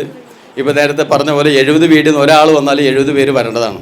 അപ്പോൾ അതിൻ്റെ ആവശ്യകത അവർക്ക് എത്തിയിട്ടില്ല. ഇപ്പോൾ നമ്മൾ വന്ന ആളുകൾ പരസ്പരം പറയാം, ഇതൊരു നല്ല പ്രസ്ഥാനമാണ്, നല്ല സംവിധാനമാണ്, നമുക്ക് മാറി നിൽക്കരുത്, കൂടി നിൽക്കണം, നമ്മളൊരു കുടുംബമായിട്ട് മുന്നോട്ട് പോകണം എന്ന് നമ്മൾ സംസാരിക്കുമ്പോൾ അടുത്തൊരു മീറ്റിങ്ങിന് അത് നികന്ന് ഈ 70 എന്നുള്ളത് ചിലപ്പോൾ ഒരു വീട്ടിൽ നിന്ന് 2 പേര് വെച്ച് വരാം, 100-100 ചില ആൾക്കാരുണ്ടാവും. നല്ലൊരു മീറ്റിങ്ങായിട്ട് മാറാം, നല്ല നല്ല കാര്യങ്ങൾ നടത്താൻ കഴിയും. ഇപ്പോൾ 30ാമത്തെ അസോസിയേഷനാണ് നമ്മുടെ ഇത് പഞ്ചായത്തിൽ. മറ്റ് അസോസിയേഷനൊക്കെ രൂപീകരിച്ചിട്ട് ഒത്തിരി വലിയ വലിയ കാര്യങ്ങൾ നടത്തിയപ്പോൾ വന്നിട്ടുണ്ട്. ഇപ്പോൾ തൊട്ടടുത്ത് ഒരുമ നിങ്ങൾക്ക് അറിയാവുന്നതാണ്. അതിൻ്റെ വാർഷികം കഴിഞ്ഞ ഒരു മാസം മുമ്പായിരുന്നു. 150 ആളുകളോളം പങ്കെടുത്ത് വലിയ പരിപാടി നടത്തി. അപ്പോൾ എല്ലാവർക്കും കഴിയുന്ന കാര്യങ്ങളാണ്. അവിടെ ഒരു ലേഡിയാണ് എൻ്റെ സെക്രട്ടറി. അപ്പോൾ ഇവിടെ നമ്മൾ നല്ലൊരു കമ്മിറ്റി തിരഞ്ഞെടുക്കുക. കമ്മിറ്റി തിരഞ്ഞെടുത്താൽ അത് നല്ല രീതിയിൽ മുന്നോട്ട് പോകണം. ഇതിൽ രാഷ്ട്രീയ വർഗ വ്യത്യാസങ്ങളൊന്നും ഇല്ലാതെ മുന്നോട്ട് പോകേണ്ടതാണ്. പൊതുപ്രവർത്തനം, ജനങ്ങൾക്ക് നല്ലത് ആഗ്രഹിക്കുന്ന ആളുകൾ മുന്നോട്ട് രംഗത്ത് വന്നിട്ട് നമ്മൾ മുന്നോട്ട് പോകണം. ഇപ്പോൾ നേരത്തെ കാര്യങ്ങളൊക്കെ വിശദീകരിച്ച് പോയതാണ്. എങ്കിലും ഇപ്പോൾ പ്രസിഡന്റ് പറഞ്ഞില്ലേ, നമ്മളുടെ അസോസിയേഷന് സെക്രട്ടറി പ്രസിഡൻറ്റോ പോലീസ് സ്റ്റേഷനായാലും ഇനിയിപ്പോൾ എവിടെയായാലും ഒന്ന് വിളിച്ച് പറഞ്ഞാൽ അതിന് വാല്യൂ ഏറെയാണ്. അത് പെട്ടെന്ന് വന്ന് കാര്യം നടത്തി തരണം, അത് ഗവൺമെൻറ് ഓർഡറാണ്. അപ്പോൾ അങ്ങനെ അസോസിയേഷൻ ഉണ്ടായാലേ അത് നടക്കുകയുള്ളൂ. അങ്ങനെ ഉണ്ടെങ്കിൽ തന്നെ ഇവിടെ എന്താണ് സംഭവിക്കുന്നത്, ഇപ്പോൾ നമുക്ക് വലിയ പ്രോജക്റ്റ് വരാൻ പോകുന്നുണ്ട്. 2025 ഒരു വികസന സെമിനാർ വരുന്നുണ്ട്. അതായത് നമ്മുടെ വാർഡിൽ, നമ്മുടെ പരിസരത്ത് എന്തൊക്കെയാണ് ആവശ്യം, പഞ്ചായത്ത് പ്രസിഡന്റിനോ പഞ്ചായത്ത് കമ്മിറ്റിക്കോ കണ്ടെത്താൻ പറ്റാത്ത ഒത്തിരി കാര്യങ്ങൾ നമുക്ക് കാണാൻ കഴിയും. അത് അവിടെ നമ്മൾ നോട്ട് ചെയ്തിട്ട് ഇങ്ങനെയുള്ള കമ്മിറ്റികളിലേക്ക് നമുക്ക് രൂപീകരിച്ച് രൂപരേഖ ഉണ്ടാക്കി പഞ്ചായത്ത് സമർപ്പിക്കുക. അതുപോലെ തന്നെ നമ്മുടെ ഒരു വിങ്ങുണ്ട്, കേന്ദ്രത്തിലുണ്ട്, കേരളത്തിലുണ്ട്, ജില്ലയിലുണ്ട്. ഇവിടേക്ക് നമ്മൾ അതിൻ്റെ ഒരു കോപ്പി കൊടുത്താൽ അടുത്ത സ്റ്റെപ്പ് ഇതിനാണ് മുൻഗണന. അത് കഴിഞ്ഞിട്ടാണ് പഞ്ചായത്ത് കൊടുക്കുന്ന കാര്യങ്ങൾക്ക് മുൻഗണന ഉണ്ടാവുള്ളൂ. അത്രയേറെ വലിയ രീതിയിലേക്കാണ് ഈ സംഘടന മുന്നോട്ട് പോകുന്നത്. അതിൻ്റെ ഉൾക്കാഴ്ച നിങ്ങൾ മനസ്സിലാക്കി മുന്നോട്ട് പോകേണ്ടതാണ്. അതാണ് ഇതിൽ ഏറ്റവും ചെറിയ രീതിയിൽ ഞാൻ സംസാരിക്കാൻ ആഗ്രഹിച്ചത്. ഇത് നിസ്സാര കാര്യം, ഒറ്റ പോയിൻ്റ് എടുത്ത് സംസാരിക്കുകയാണെങ്കിൽ ഒത്തിരിയേറെ കാര്യങ്ങൾ പറയാനുണ്ട്. പഴയ കാലഘട്ടത്തിൽ ചിന്തിച്ചു പോരണം, ഇപ്പോഴത്തെ കാലഘട്ടം. നേരത്തെ പറഞ്ഞില്ല, ഇപ്പോൾ ഒരു കുട്ടികൾ പോലും ഇതിലില്ല. ഒരു 15 അല്ലെങ്കിൽ 20, 25 വയസ്സുള്ള ഒരാൾ പോലും ഇതിലില്ല. കാരണം എന്താ, അവർക്ക് കിട്ടുന്ന സമയം ഫോണിൽ കളിക്കാനേ നേരമുള്ളൂ. പരസ്പരം ആർക്കും അറിയില്ല. ഈ വീട്ടിൽ അപ്പുറത്തെ വീട്ടിൽ ആരാണ് എന്താണ് താമസിക്കുന്നത് അവരുടെ പേര് പോലും അറിയില്ലാത്തൊരു കാലഘട്ടത്തിലേക്കാണ് നമ്മുടെ കുട്ടികൾ വളർന്നു വരുന്നത്. പണ്ട് നമ്മൾ അങ്ങനെയല്ല. നമ്മളിതിൽ ഏതിലും ഓടിപ്പോയാലും അത് ഇന്ന ആളുടെ മകനാണ്ടാ പോയെന്ന് വീട്ടിലിരുന്ന് കണ്ടാൽ പറയാൻ പറ്റുന്ന കാരണന്മാരുണ്ടായിരുന്നു. ഇന്നിപ്പോൾ അതില്ല. കാരണം സമ്പർക്കമില്ല. ആളുകൾ ചുരുങ്ങിപ്പോവാണ്. ജനങ്ങൾ മൊത്തം പുറത്തേക്ക് വന്ന് ആരെ കാണാനോ സംസാരിക്കാൻ തയ്യാറാവാത്ത ഉൾവലിഞ്ഞു പോവാണ്. അത് മാറി നമ്മുടെ കാഴ്ചപ്പാട്, നമ്മുടെ ആറ്റിറ്റ്യൂഡൊന്ന് മാറിയാൽ മതി. എല്ലാവരും നമ്മൾ ഒന്നായിട്ട് കാണണം. ഈ പ്രസ്ഥാനത്ത് നിന്നുകൊണ്ട് രാഷ്ട്രീയം ഉണ്ടാവാം, എല്ലാവർക്കും രാഷ്ട്രീയം വേണം, അത് വേറെ. മതം വേണം, അത് വേറെ. അതൊന്നും ഇതിൽ കൂട്ടിക്കുഴയ്ക്കണ്ട. പക്ഷേ ഇതിൽ നിന്ന് വീക്ഷിക്കുമ്പോൾ ഇതിനെ മൊത്തത്തിൽ നല്ലൊരു കാഴ്ചപ്പാടിൽ കണ്ടാലാണ് ഇത് നല്ല രീതിയിൽ മുന്നോട്ട് പോകാൻ പറ്റുള്ളൂ. അപ്പോൾ ഈ അസോസിയേഷൻ രൂപീകരണത്തിൻ്റെ നടന്ന ഭാഗമായിട്ട് നമുക്ക് ഒത്തിരിയേറെ കാര്യങ്ങൾ നടത്താൻ കഴിഞ്ഞിട്ടുണ്ട്. ഇനിയിപ്പോൾ അടുത്ത് നമ്മളൊരു ടെസ്റ്റ് നടത്താണ്, മാമോഗ്രാം. ഇത് ഒരു ആശുപത്രി പോയി കണ്ടെത്തി സംസാരിച്ച് ക്ലിയർ ചെയ്ത് ഒരു 1-2 ദിവസം ചെല്ലണം ഒരാൾ. നമുക്കതില്ലാതെ ഓരോ അസോസിയേഷനിലും നമുക്ക് ഇങ്ങനൊരു ടെസ്റ്റ് നടത്താനുള്ള സംവിധാനം നമ്മൾ ആലോചിച്ചുകൊണ്ടിരിക്കുകയാണ്. അതിന് പറ്റിയ ആളുകളും പറ്റിയ ബാച്ചും നമുക്ക് കിട്ടണം. നമുക്ക് അനുകൂലമായിട്ടുള്ള ആശുപത്രിയിൽ നിന്നുള്ള ആളുകൾ കിട്ടണം. ആരെങ്കിലും കൂടെ ചെയ്തിട്ട് കാര്യമില്ലല്ലോ. പെർഫെക്റ്റായിട്ട് കാര്യങ്ങൾ പറഞ്ഞ് മനസ്സിലാക്കി തരാനും അതിന് നല്ല ചികിത്സയും കിട്ടുന്ന ആളുകളെ നമ്മൾ അന്വേഷിച്ചുകൊണ്ടിരിക്കുന്നുണ്ട്. അത് എത്രയും പെട്ടെന്ന് ഇപ്പോൾ അടുത്ത മാസം അല്ലെങ്കിൽ അടുത്തതിൻ്റെ പിന്നത്തെ മാസം ഓരോ അസോസിയേഷനിലും വയ്ക്കാൻ പോകുന്നുണ്ട്. അതൊക്കെ ഏറ്റവും വലിയൊരു കാര്യമാണ്. ഇന്ന് ആരും ശ്രദ്ധിക്കാതെ പോകുന്ന, ഏറ്റവും അവസാനം ഒന്നും ചെയ്യാൻ പറ്റാത്ത അവസ്ഥയിലേക്ക് എത്തുന്ന ഒരു സാഹചര്യത്തിൽ പോകണ ഈ അസുഖങ്ങളൊക്കെ. അപ്പോൾ പെട്ടെന്ന് കണ്ടെത്തി അതിന് ചികിത്സ ചെയ്യേണ്ട സമയത്ത് ചെയ്യുകയാണെങ്കിൽ കുറച്ച് കാലം കൂടി നമ്മുടെ കൂടെ അവരുണ്ടാവുന്നൊരു തോന്നൽ ഞങ്ങൾക്ക് മേഖലാ കമ്മിറ്റിക്ക് തോന്നിയതിൻ്റെ പേരിലാണ് ഇങ്ങനെ തീരുമാനമെടുത്ത് ആ അസുഖത്തിനെ നമ്മൾ കണ്ടെത്താനൊരു സംവിധാനം ഒരുക്കുന്നുണ്ട്. അപ്പോൾ ഇങ്ങനെ ഓരോരോ കാര്യങ്ങൾ ഇപ്പോൾ ഇവിടെ തന്നെ ഒരു മെഡിക്കൽ ക്യാമ്പ് നടത്താൻ നമുക്ക് 70 വീടുള്ളെങ്കിലും കുഴപ്പമില്ല. എത്രയും പെട്ടെന്ന് ആ ക്യാമ്പ് നടത്താനുള്ള സംവിധാനം കൂടി ഡേറ്റ് തീരുമാനിച്ചോ? അങ്ങനെ തീരുമാനിച്ചിട്ട് ആ ക്യാമ്പ് കൂടി നടത്തിയപ്പോൾ അങ്ങനെ എന്താണോ നമുക്ക് പൊതുവായിട്ട് ചെയ്യാൻ പറ്റുന്ന കാര്യങ്ങൾ നമ്മൾ തീരുമാനമെടുത്ത് മുന്നോട്ട് പോയി കഴിഞ്ഞാൽ അത് വളരെ ഈസി ആയിട്ട് വളരെ ഭംഗിയായിട്ട് ഈ മേഖലാ കമ്മിറ്റിയും ജില്ലാ കമ്മിറ്റിയും അസോസിയേഷനും എല്ലാവരോടും ഒത്തൊരുമിച്ച് പോകുകയാണെങ്കിൽ ഭംഗിയായിട്ട് മുന്നോട്ട് പോകാൻ കഴിയും. ഈ ആദ്യമായിട്ട് പറയേണ്ട കാര്യങ്ങൾ ഞാൻ വിട്ടുപോയത് കാരണം ഈ തിരക്കാൻ എനിക്ക് 2 ഫോൺ വന്നിട്ട് പോകാൻ നിൽക്കായിരുന്നു. ബഹുമാനപ്പെട്ട ഉദ്ഘാടനം ചെയ്ത നമ്മുടെ സമയമില്ല, വേറെ ഉദ്ഘാടനം കഴിഞ്ഞു പുള്ളി ഇവിടെ വന്നത്. എവിടെ നമ്മൾ വിളിച്ചാലും ഓടിയെത്താറുണ്ട്. അസോസിയേഷൻ്റെ ആ ആവശ്യകത മനസ്സിലാവും. അല്ലാതെ നോക്കുമ്പോൾ ഒരു കോൺഗ്രസിൻ്റെ ഒരു പ്രസിഡൻ്റാണ് പുള്ളി. അപ്പോൾ പാർട്ടി നോക്കിയിട്ടല്ല, ഈ ഉദ്ഘാടനം ചെയ്യാൻ വേറെ ആളില്ലാഞ്ഞിട്ടല്ല. പക്ഷേ ഷംസുദ്ദീൻ എന്ന് പറയുന്ന ആൾ ഇത് പഠിച്ചു. എന്താണ് ഇതിൻ്റെ കാഴ്ചപ്പാട്, ഇതെന്താണ് ജനങ്ങൾക്ക് ഗുണം, പഞ്ചായത്തിന് ഗുണം, അത് വളരെ വ്യക്തമായിട്ട് വിശദീകരിച്ചു. എല്ലാ സ്ഥലത്തും പുള്ളി അത് പറയാറുണ്ട്. അങ്ങനെ മുന്നോട്ട് പോകുന്ന ഒരു സംഘടനയാണത്. അതുപോലെ തന്നെ സിൽവി അവിടെ മെമ്പറാണെങ്കിലും അവിടെ അപ്പുറത്തെ ഒരു അസോസിയേഷനിൽ വന്നിട്ടുണ്ട്, സജീവമായിട്ടുണ്ടായിരുന്നു, ഇവിടെയും വന്നിട്ടുണ്ട്. അപ്പോൾ ഇങ്ങനെയൊക്കെ ഒരു സാന്നിധ്യം ഇവരൊക്കെ നമ്മുടെ കൂടെ ഉള്ളപ്പോൾ, ഞങ്ങൾ നിങ്ങളുടെ കൂടെ ഉള്ളപ്പോൾ പിന്നെ എന്തിനാ പേടിക്കേണ്ടത്? നല്ലൊരു സംഘടനയായിട്ട് മുന്നോട്ട് പോകാൻ പറ്റും. നമ്മുടെ കാഴ്ചപ്പാടിൽ മാറ്റം വരുത്തിയാൽ മതി. അങ്ങനെ വരുത്തണം, അങ്ങനെ മുന്നോട്ട് പോകണം എന്ന് മാത്രം പറഞ്ഞുകൊണ്ട് ഞാൻ ചുരുക്കാണ്. കാരണം സമയക്കുറവുണ്ട്. നമുക്ക് ഇനിയും സമയം കണ്ടെത്തി ഒരു ദിവസം വൈകിട്ട് വളരെ ഭംഗിയായിട്ട് എല്ലാവരും വിളിച്ചു കൂട്ടിയിരുന്ന് ഒരു വട്ടമിട്ടിരുന്ന് സംസാരിക്കും. വേദി വേണ്ട നമുക്ക്. നമ്മളിങ്ങനെ ഒരാൾ എഴുന്നേറ്റ് സംസാരിക്കുക, കുറച്ചാൾക്ക് കേൾക്കുക, അപ്പോൾ തന്നെ അതൊരു ശരിയല്ല. നമ്മൾ ഒന്നിച്ചിരുന്ന് ഒരേപോലെ ഇരുന്ന് ഒരേ ലെവലിലിരുന്ന് സംസാരിക്കണം. ആരും വലുതല്ല ഇതിൽ, എല്ലാവരും അവരവരുടെ രീതിയിൽ വലിപ്പമുണ്ട്. പക്ഷേ ഈ സംഘടന മുന്നോട്ട് കൊണ്ടുപോകാൻ വേണ്ടി 1, 2, 3 ആൾക്കാരെ നമ്മൾ തിരഞ്ഞെടുക്കും. ആ സംഘടന മുന്നോട്ട് കൊണ്ടുപോകാൻ വേണ്ടി നമ്മുടെ സമ്മതം കൊണ്ട് മാത്രം തിരഞ്ഞെടുക്കുന്നതാണ്. ഒരു സെക്രട്ടറി, ഒരു പ്രസിഡന്റ്, ഒരു ഖജാൻജി, ഒരു എക്സിക്യൂട്ടീവ് കമ്മിറ്റി. ആ കമ്മിറ്റി ഉണ്ടെങ്കിലാണ് ഇത് മുന്നോട്ട് പോകാൻ പറ്റുള്ളൂ. അതിനുവേണ്ടി മാത്രമാണ് എന്ന് വിചാരിച്ച് അവരാണ് ഇതിൻ്റെ എല്ലാം എന്ന് തോന്നരുത്. ഇപ്പോൾ ഞങ്ങൾ മേഖലാ കമ്മിറ്റി, ഞാൻ ജോയിൻറ്റ് സെക്രട്ടറിയാണ്. സെക്രട്ടറി ഇല്ലെങ്കിൽ ഞാനാണ് എല്ലാം, അല്ലെങ്കിൽ സെക്രട്ടറിയാണ് എല്ലാം എന്ന് അങ്ങനെ തോന്നണ്ട. അങ്ങനെ തോന്നാൻ പാടില്ല. അപ്പോൾ തോന്നിക്കഴിഞ്ഞാൽ ഈ സാധനം താഴെ പോകും. അപ്പോൾ നമ്മളെല്ലാം ഒറ്റക്കെട്ടായിട്ട് മുന്നോട്ട് പോകേണ്ട ഒരു ആൾക്കാരാണ് എന്ന് മാത്രം ഓർമ്മിച്ചുകൊണ്ട് അടുത്തൊരു കമ്മിറ്റി എത്രയും പെട്ടെന്ന് ഒന്ന് കൂടണം. ഈ കമ്മിറ്റി നിങ്ങൾ പുതിയ തിരഞ്ഞെടുപ്പുണ്ട്. ആ തിരഞ്ഞെടുത്ത് കഴിഞ്ഞാൽ തന്നെ അടുത്തൊരു കമ്മിറ്റിക്ക് ഒരു ഡേറ്റ് കണ്ടെത്താം. ആ ഡേറ്റിൽ നമുക്ക് എല്ലാവരും കൂടി ഇരുന്ന് കൂടാ, വൈകിട്ട് സംസാരിക്കുക. അപ്പോൾ ഇതിൻ്റെ കുറച്ചുകൂടി കാര്യങ്ങൾ സംസാരിക്കാൻ പറ്റും, കുറച്ചുകൂടി കാര്യങ്ങൾ മനസ്സിലാവാൻ പറ്റും. പെട്ടെന്ന് ഇപ്പോൾ എല്ലാവരും ഓരോരോ കാര്യങ്ങൾ പറഞ്ഞു എന്താണ് ഏതാണെന്ന് അറിയില്ല, കുറച്ച് ആൾക്കാർക്ക് അറിയാൻ പറ്റും. അപ്പോൾ അത് ഒന്ന് മനസ്സിലാക്കി നമുക്ക് മുന്നോട്ട് പോകാൻ പറ്റണം എന്ന് മാത്രം പറഞ്ഞുകൊണ്ട് അവസാനിപ്പിക്കുന്നു. എല്ലാവർക്കും നമസ്കാരം. ബൈലോ അവതരണവും പിന്നെ നമ്മളുടെ റെസിഡൻസ് അസോസിയേഷൻ്റെ ഭാരവാഹികളെ തിരഞ്ഞെടുക്കുന്നതാണ്. അതിനു വേണ്ടിയിട്ട് മേഖലാ സെക്രട്ടറി PS വിനയന് ക്ഷണിക്കും. വേദിയിലിരിക്കുന്ന ആദരണീയനായ അധ്യക്ഷൻ എട്രാക് ശ്രീമലരം മേഖല പ്രസിഡന്റ് അഡ്വക്കേറ്റ് ഉബൈദുള്ള, ഇത്രയും ബഹുമാനപ്പെട്ട നമ്മുടെ ഉദ്ഘാടകൻ panchayat president Shri V M Shamsuddeen അവർകൾ, ഇത്രയും ബഹുമാനപ്പെട്ട വാർഡ് മെമ്പർ ശ്രീമതി സെൽവി ബിജു, ഇത്രയും ബഹുമാനപ്പെട്ട എട്രാക്കിൻ്റെ ജില്ലാ secretary Shri V S Satheesan, ബഹുമാനപ്പെട്ട എട്രാക്കിൻ്റെ treasurer Shri P T Poly, Kulirma association president Shri Babu അവർകൾ, മറ്റ് വിശിഷ്ട വ്യക്തികളെ, സ്നേഹം നിറഞ്ഞ നാട്ടുകാരെ, വളരെ സന്തോഷമുണ്ട്. കാരണം ഒരു റെസിഡൻസ് സൊല്യൂഷൻ രൂപീകരണമായിട്ട് ബന്ധപ്പെട്ട് നമ്മൾ നേരിടുന്ന 2 വെല്ലുവിളികൾ എന്ന് പറഞ്ഞാൽ, ഒന്നാമത്തെ വെല്ലുവിളി ഒരു വീട് കിട്ടുക എന്നുള്ളതാണ്. ഒരു റെസിഡൻസ് സൊല്യൂഷൻ രൂപീകരണത്തിന് വീട് കിട്ടണം.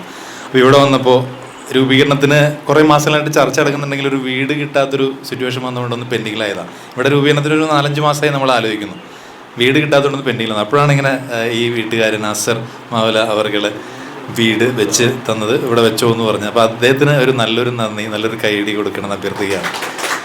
രണ്ടാമത്തെ ഒരു വെല്ലുവിളി എന്ന് പറയുന്നത് രൂപീകരണത്തിന് വീടുകളിൽ ഇറങ്ങണം. അപ്പോൾ മേഖലാ കമ്മിറ്റിയിൽ 10 പേരുണ്ട്, നമ്മൾ നോട്ടീസ് കൊടുക്കാൻ ഇറങ്ങാം. പക്ഷേ ഞങ്ങൾ ഇറങ്ങുമ്പോൾ ഇത് ആരാന്ന് വിചാരിക്കും.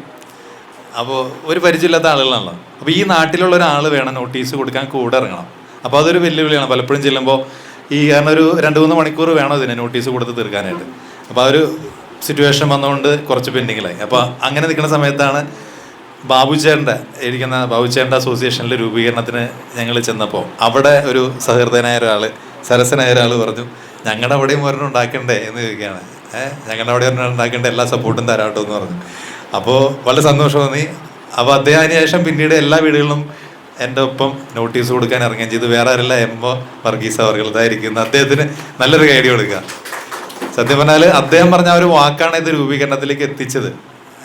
അതായത് നോട്ടീസ് കൊടുക്കാൻ നമുക്ക് രൂപീകരിക്കണ്ടേ എന്നൊരു വാക്കും പിന്നെ കൂടെ ഇറങ്ങാൻ തയ്യാറാണെന്നൊരു വാക്കും, അത് രണ്ടുമാണ് നമുക്ക് പ്രചോദനമായത്. ഇവിടെ രൂപീകരണത്തിന് മനോരഞ്ജനാണ് ഇതിൻ്റെ കാര്യങ്ങൾ, ഈ വീട് സെറ്റാക്കിയതൊക്കെ ജില്ലാ സെക്രട്ടറി.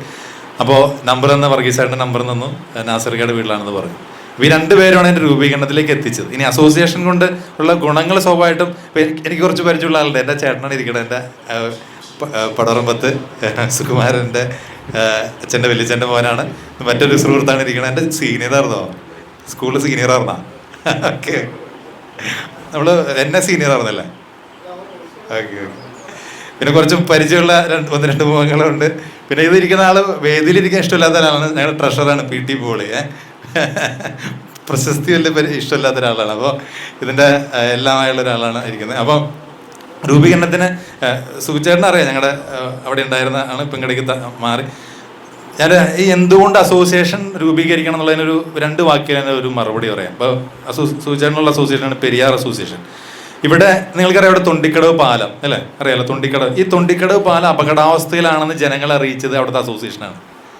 അവിടുത്തെ അസോസിയേഷനാണ് അതിൻ്റെ അടിയിൽ പോയി വീഡിയോ എടുത്ത് ഫോട്ടോ എടുത്ത് വേണ്ട ഉദ്യോഗസ്ഥരെ അറിയിച്ച് പാലം പണിയിലേക്ക് വരെ എത്തിച്ചത്. ബാക്കി എല്ലാ കാര്യങ്ങളും അസോസിയേഷൻ മുൻകൈ എടുത്തിറങ്ങിയത്. 1, അവിടെ 17ഓളം ക്യാമറകൾ ഇരിക്കുന്നുണ്ട്. 17 ക്യാമറ, ഏറ്റവും ഒരുപക്ഷെ എറണാകുളം ജില്ലയിൽ തന്നെ ഏറ്റവും കൂടുതൽ CCTV ക്യാമറ ഉള്ളൊരു അസോസിയേഷനാണത്. ഏറ്റവും കൂടുതൽ CCTV 17. അതിൽ 17 3 അതിർത്തിയിൽ ഒരു 3 അതിർത്തി ഉണ്ട്. ഈ 3 അതിർത്തിയിലെ ക്യാമറയുടെ പ്രത്യേകിച്ച് ഒരു ക്യാമറയുടെ വില 40,000 രൂപ. പോലീസുകാർ ഉപയോഗിക്കുന്ന ക്യാമറയാണ് അത്. അനവധി പോലീസ് കേസുകൾ പിടിച്ചിട്ടുണ്ട്, കുറ്റക്കാരെ അറസ്റ്റിലാക്കിയിട്ടുണ്ട്. ആ ക്യാമറകൾ വെക്കുന്നതിന് മുമ്പ് അവിടുത്തെ പ്രശ്നം എന്തായിരുന്നു വെച്ചാൽ റോട്ടിൽ വേസ്റ്റുകൾ ഒരുപാട് ഇടുമായിരുന്നു. അതായിരുന്നില്ല മെയിൻ പ്രശ്നം. റൂട്ടിലൂടെ അവിടെ ചൂര സ്കൂളിൽ പോകുന്ന അല്ലെങ്കിൽ കോളേജിലൊക്കെ പോകുന്ന പെൺപിള്ളേരുണ്ട്. MLA റോഡ് എന്ന് പറഞ്ഞൊരു വിജനമായ റോഡുണ്ട്. ഈ റോഡിൽ വെച്ച് കുറച്ച് ഞരമ്പ് രോഗികളെ ആക്രമിക്കുമായിരുന്നു വരെ. പല പോലീസ് കേസുകളൊക്കെ ഉണ്ടായിരുന്നു, പക്ഷെ പിടിക്കാൻ പറ്റിയിട്ടില്ല. പക്ഷേ അത് ക്യാമറ വെച്ചതിന് ശേഷം ആ പ്രശ്നങ്ങൾ ഇല്ലാതായി. അപ്പോൾ വേസ്റ്റിൻ്റെ വിഷയം ഇല്ലാണ്ടായി. പണ്ട് വേസ്റ്റ് ഇടുമായിരുന്നു, ക്യാമറ വെച്ചതിന് ശേഷം വേസ്റ്റ് ഇടാതായി. പെൺകുട്ടികൾക്ക്, ആൺകുട്ടികൾക്ക് അല്ലെങ്കിൽ സ്ത്രീകൾക്ക് രാത്രിയെന്നോ പകലെന്നോ പേടിക്കാൻ നടക്കാൻ പറ്റുന്ന രീതിയിലേക്കായി. ഇതൊരു സംസ്ഥാന ഗവൺമെൻറ്റോ കേന്ദ്ര ഗവൺമെൻറ്റോ പഞ്ചായത്തോ ചെയ്തതല്ല, ഒരു റെസിഡൻസ് സൊല്യൂഷൻ ചെയ്തതാണ്. എന്തിന് റെസിഡൻസ് സൊല്യൂഷൻ എന്നുള്ള ചോദ്യത്തിന് ഉത്തരങ്ങളെ പറഞ്ഞുകൊണ്ടിരിക്കണേ. പ്രളയം വന്ന സമയത്ത് പ്രളയത്തിന് അനവധി വീടുകളിൽ സഹായം എത്തിച്ചു കൊടുത്തു അസോസിയേഷൻ. ബെഡ് കൊടുത്തു, തലേണ്ണ കൊടുത്തു, മറ്റ് സഹായങ്ങൾ കൊടുത്തു. കോവിഡ് വന്ന സമയത്ത് അനവധി വീട്ടുകാർക്ക് കോവിഡ് കിറ്റ്, അത് ഇത് ചികിത്സയൊക്കെ കൊടുത്തു. ഒരു വനിതാ കമ്മിറ്റി രൂപീകരിച്ചു. വനിതാ കമ്മിറ്റിയുടെ നേതൃത്വത്തിൽ യോഗ ക്ലാസ്, വയലിൻ ക്ലാസ്, അങ്ങനെ അനവധി ക്ലാസ്സുകൾ അവിടുത്തെ അസോസിയേഷൻകാർക്ക് അംഗങ്ങൾക്ക് വേണ്ടി ചെയ്തു കൊടുത്തു. ഒരു യൂത്ത് കമ്മിറ്റിയുടെ നേതൃത്വത്തിൽ ഫുട്ബോൾ ടൂർണമെൻറ്റ്, അങ്ങനെ കുറേ കാര്യങ്ങൾ ചെയ്തു. ടൂർ പ്രോഗ്രാമുകൾ ചെയ്തു. നിരവധി ഓണാഘോഷങ്ങൾ, ന്യൂ ഇയർ ആഘോഷങ്ങൾ, നിരവധി കുടുംബത്തൊക്കെ തർക്കങ്ങൾ പരിഹരിക്കാൻ സാധിച്ചു. പറയുകയാണെങ്കിൽ ഞാൻ അരമണിക്കൂറൊന്ന് പറയേണ്ടി വരും. അത്രയ്ക്കധികം കാര്യങ്ങൾ ഒരു അസോസിയേഷൻ ചെയ്തിട്ടുണ്ട്. പറയാൻ കാരണം പലയിടത്തും ചെല്ലുമ്പോൾ ഒരു ചോദ്യം വരും, എന്തിനാ അസോസിയേഷൻ എന്നുള്ള ചോദ്യം വരും. അതിനുള്ള ഉത്തരം പറഞ്ഞു. അപ്പോൾ ആ കൂട്ടായ്മയിലൂടെ ഉണ്ടായതാണ്, അത് ജാതി മത രാഷ്ട്രീയ ഭേദമന്യുള്ള ഒരു കൂട്ടായ്മയിലൂടെ ഉണ്ടായതാണ്. അത് ശക്തമായൊരു കമ്മിറ്റി ഉണ്ടായതുകൊണ്ട് ഉണ്ടായതാണ്. ഞാൻ കൃത്യമായിട്ട് പറയാൻ ഇങ്ങനെ 2018 മുതൽ 2021 വരെയുള്ള കാലയളവിലാണ് ഇത് നടന്നത്. ഇത് കൃത്യമായിട്ട് പറയാൻ ഇങ്ങനെ ആ കാലയളവിൽ ഞാനായിരുന്നു സെക്രട്ടറി, അതുകൊണ്ടാണ് പറഞ്ഞത്. അപ്പോൾ ഇപ്പോൾ മേഖലാ സെക്രട്ടറി എന്നുള്ള ഇതിലിരിക്കുന്നു. ഇപ്പോൾ ഞങ്ങൾ ഈ ജൂലൈ മാസത്തിലാണ് ചാർജ് ഏറ്റെടുത്തത്. ഉബൈദ് പ്രസിഡൻ്റായിട്ടും ട്രഷറർ പോളി ഞാനും എല്ലാം കൂടി ജൂലൈ മാസത്തിലെ ചാർജ് ഏറ്റെടുത്തത്. 8ാമത്തെ അസോസിയേഷനാണത്, 9ാമത്തെ അസോസിയേഷനാണത്. അതായത് ശ്രദ്ധിക്കേണ്ട പോയിന്റ് ഞാൻ പറഞ്ഞിട്ടെ, എഡ്രാക്ക് എന്ന് പറഞ്ഞ സംഘടന ഉണ്ടാക്കിയിട്ട് ഏകദേശം 10 വർഷത്തോളമായി. ശ്രീമുലയടുത്തല്ലേ 10 വർഷത്തോളമായി. 10 വർഷം കൊണ്ട് ഉണ്ടാക്കിയത് 20 അസോസിയേഷനാണ്. പക്ഷെ കഴിഞ്ഞ 6 മാസം കൊണ്ട് ഈ കമ്മിറ്റി ഉണ്ടാക്കിയത് 8 അസോസിയേഷനാണ്. 10 വർഷം കൊണ്ട് ഉണ്ടാക്കിയത് എൻ്റെ അടുത്ത തറയി കഴിഞ്ഞ 6 മാസം കൊണ്ട്. ഞാൻ പറഞ്ഞു തന്നത്, ഒരു കമ്മിറ്റി സ്ട്രോങ് ആണെങ്കിൽ അതുവരെ ഉണ്ടായതുപോലെ ആയിരിക്കില്ല കാര്യങ്ങൾ വരുന്നത്. ഇപ്പം ഇവിടെ ഒരു കമ്മിറ്റി സ്ട്രോങ് കമ്മിറ്റി ഉണ്ടായി കഴിഞ്ഞാൽ മറ്റ് 29 അസോസിയേഷൻ ചെയ്ത പോലെ ആയിരിക്കില്ല നിങ്ങൾ ചെയ്യണത്. അവർ അത്ഭുതപ്പെടുന്ന രീതിയിലുള്ള കാര്യങ്ങളാണ്. തൊട്ടപ്പുറത്തൊരു ഒരുമ അസോസിയേഷൻ ഉണ്ടാക്കി തച്ചപ്പള്ളിക്കാവിലൊക്കെ, കേട്ടിട്ടുണ്ടായിരിക്കും. തച്ചപ്പള്ളിക്കാവിലൊക്കെ ഒരു ലേഡിയാണ് എൻ്റെ സെക്രട്ടറി. സ്ട്രോങ് കമ്മിറ്റിയാണ്. അവിടെ ഉണ്ടായിക്കൊണ്ടിരിക്കുന്ന കാര്യങ്ങൾ 6 മാസം കൊണ്ട് 8ഓളം പ്രൊജക്റ്റുകൾ അവർ ചെയ്തത്. 8 പ്രൊജക്റ്റുകൾ, ഒരു ന്യൂ ഇയർ ആഘോഷം, ഒരു കുടുംബ സംഗമം, ഒരു ലഹരി വിരുദ്ധ റാലി. അവിടെ മദ്യത്തിൻ്റെ വിൽപ്പന വളരെ കൂടുതലായിരുന്നു. പക്ഷെ ആ കമ്മിറ്റി അംഗങ്ങൾ മദ്യവിൽപ്പനക്കാരൻ നേരിട്ട് പോയി കണ്ട് സംസാരിച്ച് ഒരു 95% അത് കുറയ്ക്കാൻ സാധിച്ചിട്ടുണ്ട്. CCTV ക്യാമറയുടെ വെക്കാനുള്ള കാര്യങ്ങൾ അവിടെ ചെയ്തുകൊണ്ടിരിക്കുകയാണ്. എട്രാക്കിൻ്റെ നേതൃത്വത്തിൽ ചെയ്തുകൊണ്ടിരിക്കുകയാണ്. അതുപോലെ തന്നെ ഒരുപാടുണ്ട്, പറയാനും ഒരുപാടുണ്ട്. വനിതാ കമ്മിറ്റി ഉണ്ടാക്കി, യൂത്ത് കമ്മിറ്റി ഉണ്ടാക്കി, നിരവധി പ്രൊജക്റ്റുകൾ അതിൻ്റെ നേതൃത്വത്തിൽ നടന്നുകൊണ്ടിരിക്കുന്നുണ്ട്. ഇതൊക്കെ ആ കമ്മിറ്റി സ്ട്രോങ് ആയതുകൊണ്ടാണ് നടന്നത്. ഞാൻ ഇതൊക്കെ പറയാൻ കാരണം എൻ്റെ ഡ്യൂട്ടി കമ്മിറ്റി തിരഞ്ഞെടുപ്പാണ്, അതുകൊണ്ടാണ് പറഞ്ഞുകൊണ്ടിരിക്കുന്നത്. അപ്പോൾ ചോദ്യത്തിന് ഉത്തരവാണ് റെസിഡൻസിയേഷൻ എന്തിനെന്ന ചോദ്യത്തിന് ഉത്തരവാണ് കൂട്ടായ്മ എന്നും നല്ലത് തന്നെയാണ്. ജാതി മത രാഷ്ട്രീയ ഭേദമന്യുള്ള കൂട്ടായ്മ എന്തിനും നല്ലത് തന്നെയാണ്. ഇരിക്കുന്ന ബാബു ചേട്ടൻ അപ്പുറത്തെ അസോസിയേഷൻ്റെ പ്രസിഡൻ്റാണ്. അവിടെയും ബാബു ചേട്ടനാണ് ഈ അസോസിയേഷൻ രൂപീകരണത്തിന് മുൻകൈ എടുത്ത് നമ്മുടെ കൂടെ ഇറങ്ങിയത്. അവിടെ സ്ട്രോങ് ആയിട്ട് കാര്യങ്ങൾ നടന്നുകൊണ്ടിരിക്കുന്നുണ്ട്. അപ്പോൾ എൻ്റെ കടമയിലേക്ക് കിടക്കട്ടെ. ബൈലോ അവതരണം, തെരഞ്ഞെടുപ്പ്, രണ്ട് നല്ല ബോറിംഗ് ആയുള്ള പരിപാടിയാണ്. ബൈലോ അവതരണം എന്ന് പറഞ്ഞു കഴിഞ്ഞാൽ, എന്താണ് ബൈലോ എന്ന് പറഞ്ഞു കഴിഞ്ഞാൽ ഒരു 5 മിനിറ്റ് കൊണ്ട് തീരും. ബൈലോ എന്താണെന്ന് വെച്ച് കഴിഞ്ഞാൽ, ഈ വീടിൻ്റെ തൂണാണ് ഈ വീടിനെ താങ്ങി നിർത്തുന്നത്. തൂണില്ലെങ്കിൽ നിൽക്കൂല. എന്നാൽ ഈ സംഘടനയുടെ തൂണാണ്, നട്ടെല്ലാണ് ബൈലോ. അതായത് ഒരു നിയമാവലി, എഴുതപ്പെട്ട ഒരു നിയമത്തിൽ പോകുന്ന ഒരു സംഘടനയ്ക്ക് മാത്രമേ നിലനിൽപ്പുള്ളൂ. എഴുതപ്പെട്ട ഒരു നിയമം, എഴുതപ്പെട്ട നിയമമാണ് നമ്മൾ അവതരിപ്പിക്കുകയാണ്. ഈ ബൈലോ അവതരിപ്പിക്കുമ്പോൾ ഇതിൽ ആവശ്യമായ ഭേദഗതികൾ നിങ്ങൾക്ക് വരുത്താം. എന്ന് വെച്ചാൽ എന്തെങ്കിലും ആഡ് ചെയ്യണമെന്നുണ്ടെങ്കിൽ ആഡ് ചെയ്യാം, എന്തെങ്കിലും കൂട്ടിച്ചേർക്കണമെന്നുണ്ടെങ്കിൽ കൂട്ടിച്ചേർക്കാം. ഇത് നമ്മൾ ഒരുപാട് അനുഭവങ്ങളിലൂടെ ഉണ്ടാക്കിയെടുത്തൊരു ബൈലോ കൂടിയാണ്. ഒരു അസോസിയേഷൻ നല്ല രീതിയിൽ നടന്നു പോകാനായിട്ട് എന്തെല്ലാം വേണോ അതെല്ലാം കൂട്ടിച്ചേർത്തുള്ള ബൈലോ ആണ്. സ്വാഭാവികമായിട്ടും ചെറിയൊരു നെല്ലിക്ക പോലെയാണ്, നല്ല കൈപ്പുണ്ണ. ചില സമയത്ത് നിങ്ങൾ കൂട്ടുവായിടും, ചിലപ്പോൾ ഉറക്കം വരും. എന്നാലും ഒന്ന് കേട്ടിരിക്കണം, അഭ്യർത്ഥിക്കുകയാണ്. കാരണം ഈ ബൈലോ അവതരിപ്പിച്ചില്ലെങ്കിൽ ഇനി ഇതിനുവേണ്ടി വേറെ യോഗം വിളിക്കേണ്ടി വരും. അതുകൊണ്ടാണ്. അപ്പോൾ വളരെ ഫാസ്റ്റായിട്ട് ഞാൻ പറഞ്ഞ അവസാനം എൻ്റെ കടമ പൂർത്തീകരിച്ചു. ബാബുച്ചേട്ടൻ 2 വാക്ക് പറയണം.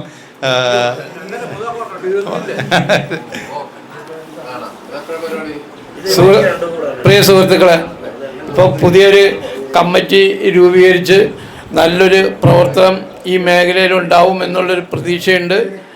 ഞാൻ വളരെ നാളുകൾ ഇവരുടെ അടുത്ത് അല്ലാതെയും ആലോചിച്ച് ഇവിടെ റെസിഡൻസ് അസോസിയേഷൻ പറ്റി. അപ്പോൾ ഈ മേഖല ഉൾപ്പെടുത്താതെ അപ്പുറത്ത് ഒരു റെസിഡൻസ് അസോസിയേഷൻ രൂപീകരിക്കുകയും ഇവിടെ റെസിഡൻസ് അസോസിയേഷൻ രൂപീകരിക്കുന്നതിന് വേണ്ടി ശ്രീ വർഗീസിന് ആയിട്ട് പല പ്രാവശ്യം സംസാരിച്ച് ഇവിടെയും കൂടിയും രൂപീകരിച്ചതോടുകൂടി ഈ പഞ്ചായത്തിൻ്റെ വിവിധ മേഖലകളിൽ റെസിഡൻസ് അസോസിയേഷൻ പൂർണ്ണമായി എന്നുള്ളതാണ് എനിക്ക് മനസ്സിലാക്കാൻ കഴിഞ്ഞിട്ടുള്ളത്. അപ്പോൾ ഈ റെസിഡൻസ് അസോസിയേഷനിൽ വന്ന് ചേർത്തിരിക്കുന്ന എല്ലാവരെയും, ഇതിൻ്റെ നേതൃത്വം കൊടുത്ത പ്രധാനികളെയും പുതിയ കമ്മിറ്റിയെയും പ്രത്യേകം അഭിവാദ്യം ചെയ്യുന്നു. നിങ്ങൾക്ക് എൻ്റെ നന്ദി, നമസ്കാരം. ഇത്ര നേരം എൻ്റെ വാക്കുകൾ കേട്ടിരുന്ന എല്ലാവർക്കും നന്ദി പറഞ്ഞുകൊണ്ട് നിർത്തുന്നു. നന്ദി, നമസ്കാരം. അപ്പോൾ തെരഞ്ഞെടുക്കപ്പെട്ട എല്ലാ കമ്മിറ്റി അംഗങ്ങൾക്കും എഡ്രാക്ക് ശ്രീമൂലധന മേഖലാ കമ്മിറ്റിയുടെ അഭിനന്ദനങ്ങൾ. അടുത്ത നമുക്കൊരു നന്ദി പറയുക എന്നുള്ളതാണ്. നന്ദി പറയേണ്ടത് നമ്മുടെ തെരഞ്ഞെടുക്കപ്പെട്ട പ്രസിഡന്റ് വർഗീസ് മുഴുവഞ്ചേരി. സ്നേഹം നിറഞ്ഞ നാട്ടുകാരെ നമ്മുടെ ആരോഗ്യക്കാർ അങ്ങനെയല്ല പറയേണ്ടത്. അപ്പം ഇപ്പം എന്നെ ഇവിടെ വിളിച്ചിരിക്കുന്നത് നന്ദി പറയാനാണ്. അതിന് മുന്നിട്ട് കാര്യങ്ങൾ ഞാൻ പറയാണ്. ഇപ്പോൾ ഒരു റെസിഡൻസ് അസോസിയേഷൻ നമ്മൾ രൂപീകരിക്കുകയാണ്. നമ്മുടെ മേഖലയെ കുറിച്ച് ഈ പറഞ്ഞ അതിർത്തിയിലുള്ള ആളുകൾ, ഇവിടെയുള്ള ഇഷ്യൂസ്, പ്രശ്നങ്ങളെക്കുറിച്ചൊക്കെ നിങ്ങൾക്ക് എന്നേക്കാൾ കൂടുതൽ അറിയാം. കഴിഞ്ഞ 28 വർഷം ഈ സ്ഥലത്ത് സ്ഥിരമായിട്ടില്ലായിരുന്ന ഒരു വ്യക്തി നൽകി പല സ്ഥലങ്ങളും എനിക്കറിയാം. ഞാൻ ഇന്നലെ ഈ നോട്ടീസ് കൊടുക്കാൻ പോയപ്പോൾ എൻ്റെ പുറകിൽ എത്ര വീടുകളെന്നൊക്കെ എനിക്ക് മനസ്സിലായത്. ഇങ്ങോട്ടൊന്നും വരാറില്ലായിരുന്നു. അപ്പോൾ ഞാൻ പറഞ്ഞത് ഇവിടെ പല പ്രശ്നങ്ങളും നമ്മുടെ ഇടയിൽ ചെറിയ തോതിലൊക്കെ പ്രശ്നങ്ങളുള്ളൊരു മേഖലയാണ്. ഇങ്ങനെ റെസിഡൻസ് അസോസിയേഷൻ രൂപീകരിക്കുന്ന ബാബുചേട്ടൻ ഞാൻ പറഞ്ഞു മുള്ളും കെട്ട് തലയിൽ വെക്കാൻ ഞാനില്ല എന്ന് ഒഴിഞ്ഞതാണ് കുറേ കാലം. ആദ്യം എന്നോട് വിവരം സംസാരിച്ചത് നാസറിക്കാണ്. 4 കൊല്ലം മുമ്പ് ഞാനിവിടെ തിരിച്ചെത്തിയപ്പോൾ വീട്ടിൽ ലീവിന് വന്നപ്പോൾ പുള്ളി വന്നിട്ട് പറഞ്ഞു എങ്ങനെയായാലും നമുക്ക് റെസിഡൻസ് അസോസിയേഷൻ ഉണ്ടാകണം. 2-3 പ്രാവശ്യം ലീവിന് വന്നപ്പോൾ 2 കൊല്ലം 3 കൊല്ലം തുടർച്ചയായിട്ട് വന്ന് പറഞ്ഞു. അന്ന് എനിക്ക് എട്ടരാക്കിനും ആളുകളൊന്നും അറിയില്ല. ഈ കഴിഞ്ഞ ദിവസം ഞങ്ങൾ വേറെ മീറ്റിംഗ് കൂടുമ്പോൾ ഇവർ ആ ഭാഗത്തേക്ക് റെസിഡൻസ് അസോസിയേഷൻ രൂപീകരിക്കാണ്ട് ബാബുചേട്ടൻ്റെയും വിനയൻ്റെയും നേതൃത്വത്തിലുള്ള വരികയും കാണാൻ സംസാരിപ്പോൾ ഞാൻ പറഞ്ഞു ഇങ്ങനെ ഞങ്ങളുടെ മേഖലയിൽ ഇല്ലല്ലോ, അവിടെ മണി അയക്കളയാം എന്ന് പറഞ്ഞു. എന്തായാലും അത് ഈ എൻ്റെ തലയിലാവുമെന്ന് തീരെ പ്രതീക്ഷിച്ചില്ല. എന്തായാലും ഞാൻ അതിനിട്ട് വന്നതുമല്ല, ഈ വഴിയെ പോണതൊക്കെ എടുത്ത് തലയിൽ വയ്ക്കുന്ന സ്വഭാവം പണ്ടുള്ളതാണ്, അത് പറഞ്ഞിട്ട് കാര്യമില്ല. അപ്പോൾ ഞാൻ പറഞ്ഞു വന്ന് വേറെ ഇതിലൂടെ പ്രശ്നങ്ങളുണ്ട്. ഈ പറഞ്ഞതുപോലെ സ്വർഗരാജ്യമാണെന്ന് ഞാൻ കരുതുന്നില്ല. ഇവിടെ ആളുകൾ നമ്മുടെ പ്രശ്നങ്ങളൊക്കെ ഉണ്ട്, നമുക്ക് ഇടപെടുന്നതിൻ്റെ പരിമിതികളുമുണ്ട്. അപ്പം റെസിഡൻസ് അസോസിയേഷൻ അങ്ങനെ ചെയ്തില്ലല്ലോ ഇങ്ങനെ ചെയ്തല്ലോ എന്നതിൽ പരാതിപ്പെടേണ്ട സാഹചര്യങ്ങൾ നിങ്ങൾ കുറയ്ക്കുക, സഹകരിക്കുക, എന്നാലും നമുക്ക് മുന്നോട്ട് പോകാൻ പറ്റുള്ളൂ. കാരണം എല്ലാവരും വ്യത്യസ്തമായിട്ടുള്ള പല രീതിയിൽ ചിന്താഗതി രാഷ്ട്രീയവും അതൊക്കെ ഉള്ള സ്ഥലമാണത്. മറ്റു പല മേഖലയെ അപേക്ഷിച്ചിട്ട് അതിർത്തി തർക്കങ്ങൾ ഉൾപ്പെടെ എനിക്കറിയാവുന്ന പ്രശ്നങ്ങളുള്ള മേഖലയാണ്, എനിക്ക് നന്നായിട്ട് അറിയാം.